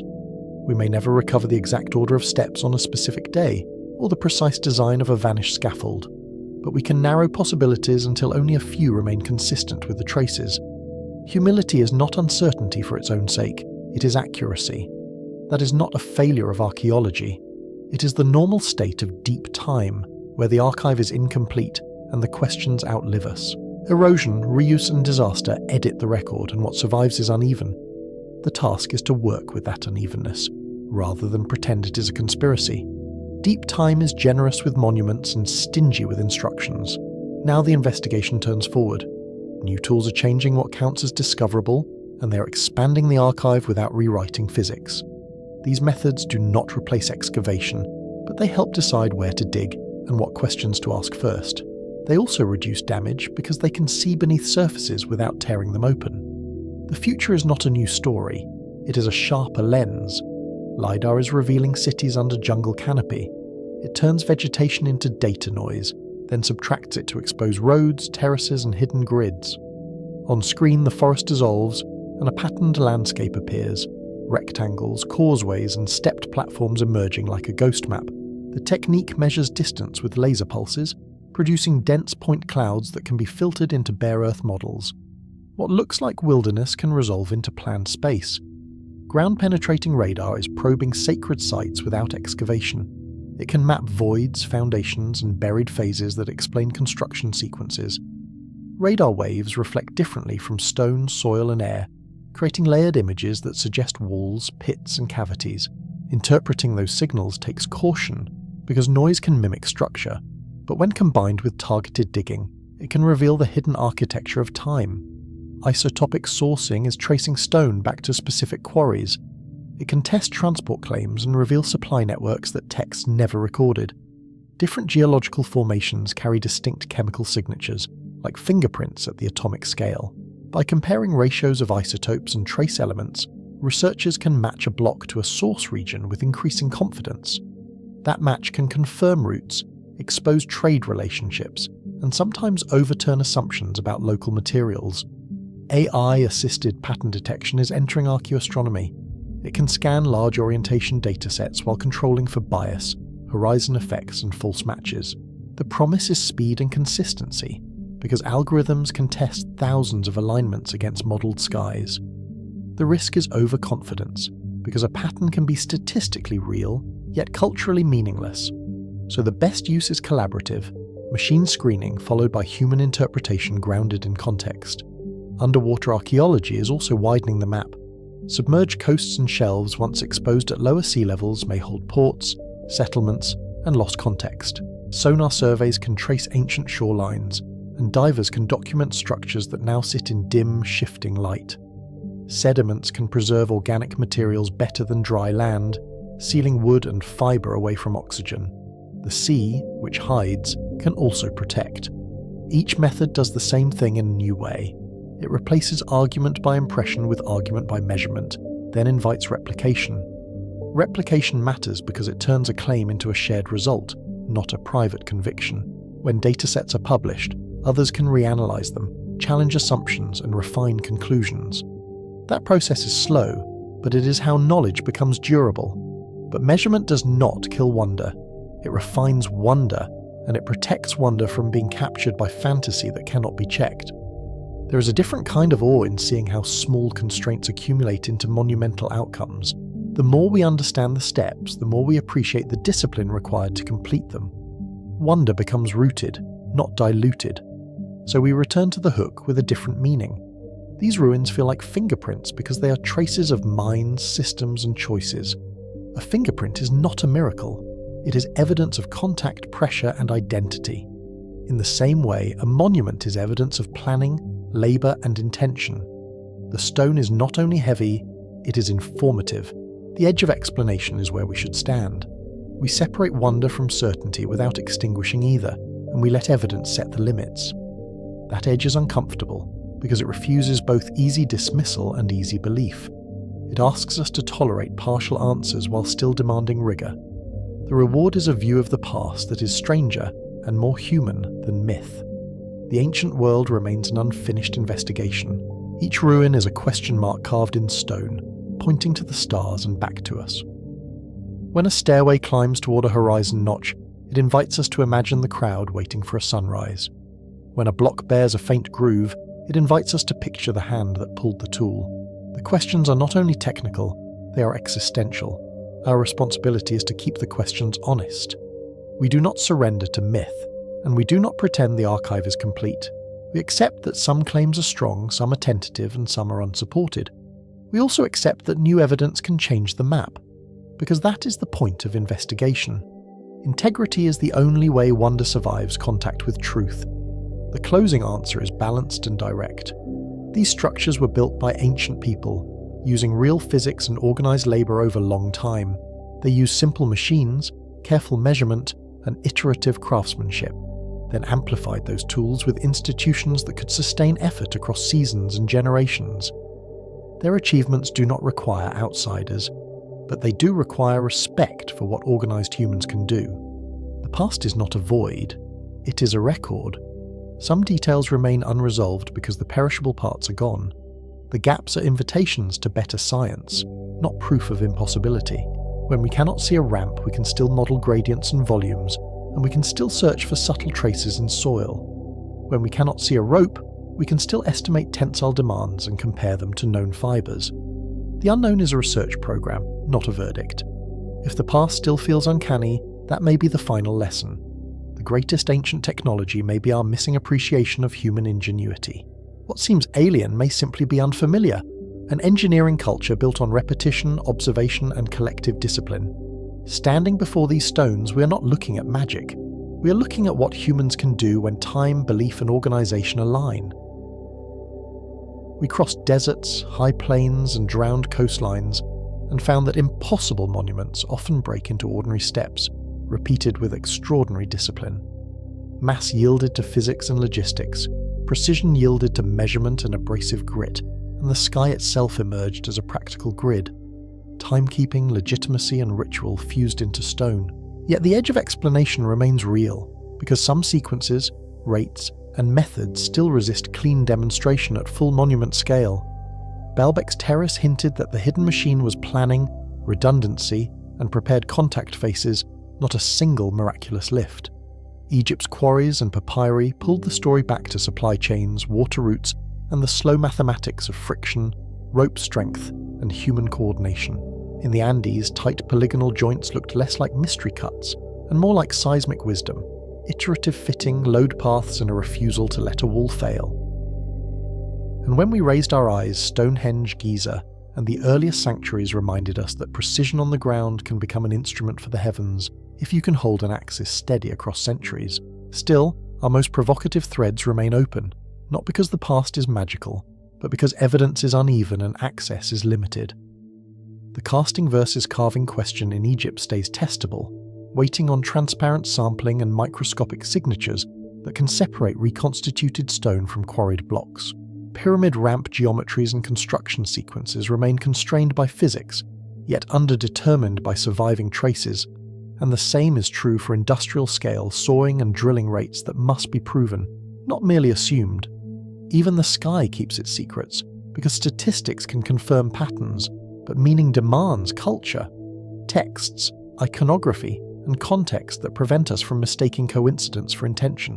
What this journey finally reveals is a method as much as an answer, a way to keep wonder without surrendering to myth. We learn to look for quarry scars and abandoned blocks, for sled tracks and harbours, for striations in drill cores and the language of tool marks. We learned that underwater walls can be geology wearing a human mask, and that real claims need debris, stratigraphy, and provenance, not viral certainty.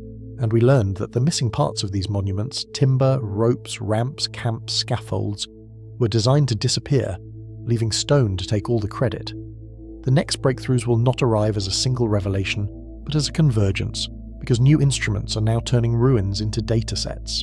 LIDAR can peel forests away from forgotten grids, ground-penetrating radar can map voids and buried phases, isotopes can trace stones back to their exact sources, and underwater archaeology can redraw coastlines of memory. AI-assisted alignment studies may find patterns no human would notice, but they will also force a harder question: how we separate intentional sky targeting from statistical mirages without overconfidence or cynicism. The mystery, in other words, is becoming measurable, and measurement is where legends either earn their place or quietly dissolve. So who built these stone giants? How did they engineer such precision without modern tools, and what were they truly meant to do? The strongest answer is also the least sensational. People built them, with organised labour, repeatable measurement and clever physics, and they built them to bind Earth to sky, feeding cities, anchoring power, and staging the sacred in public view. What we still do not know is not a license for impossibility, but a set of specific testable gaps: ramp paths, production rates, metrology, and the rare signatures that would prove or disprove casting, powered cutting, or other lost processes. These structures feel like messages because they are, but the message is not that the ancients were beyond us, it is that we have underestimated what humans can do together. If there is an ancient technology we have mislaid, it may be the patience to measure twice, to build for centuries, and to let stone carry time, until someone curious enough learns how to listen. When you encounter the next unsolved monument, follow the evidence with disciplined wonder, support open data and careful excavation, and keep asking better questions than the myths.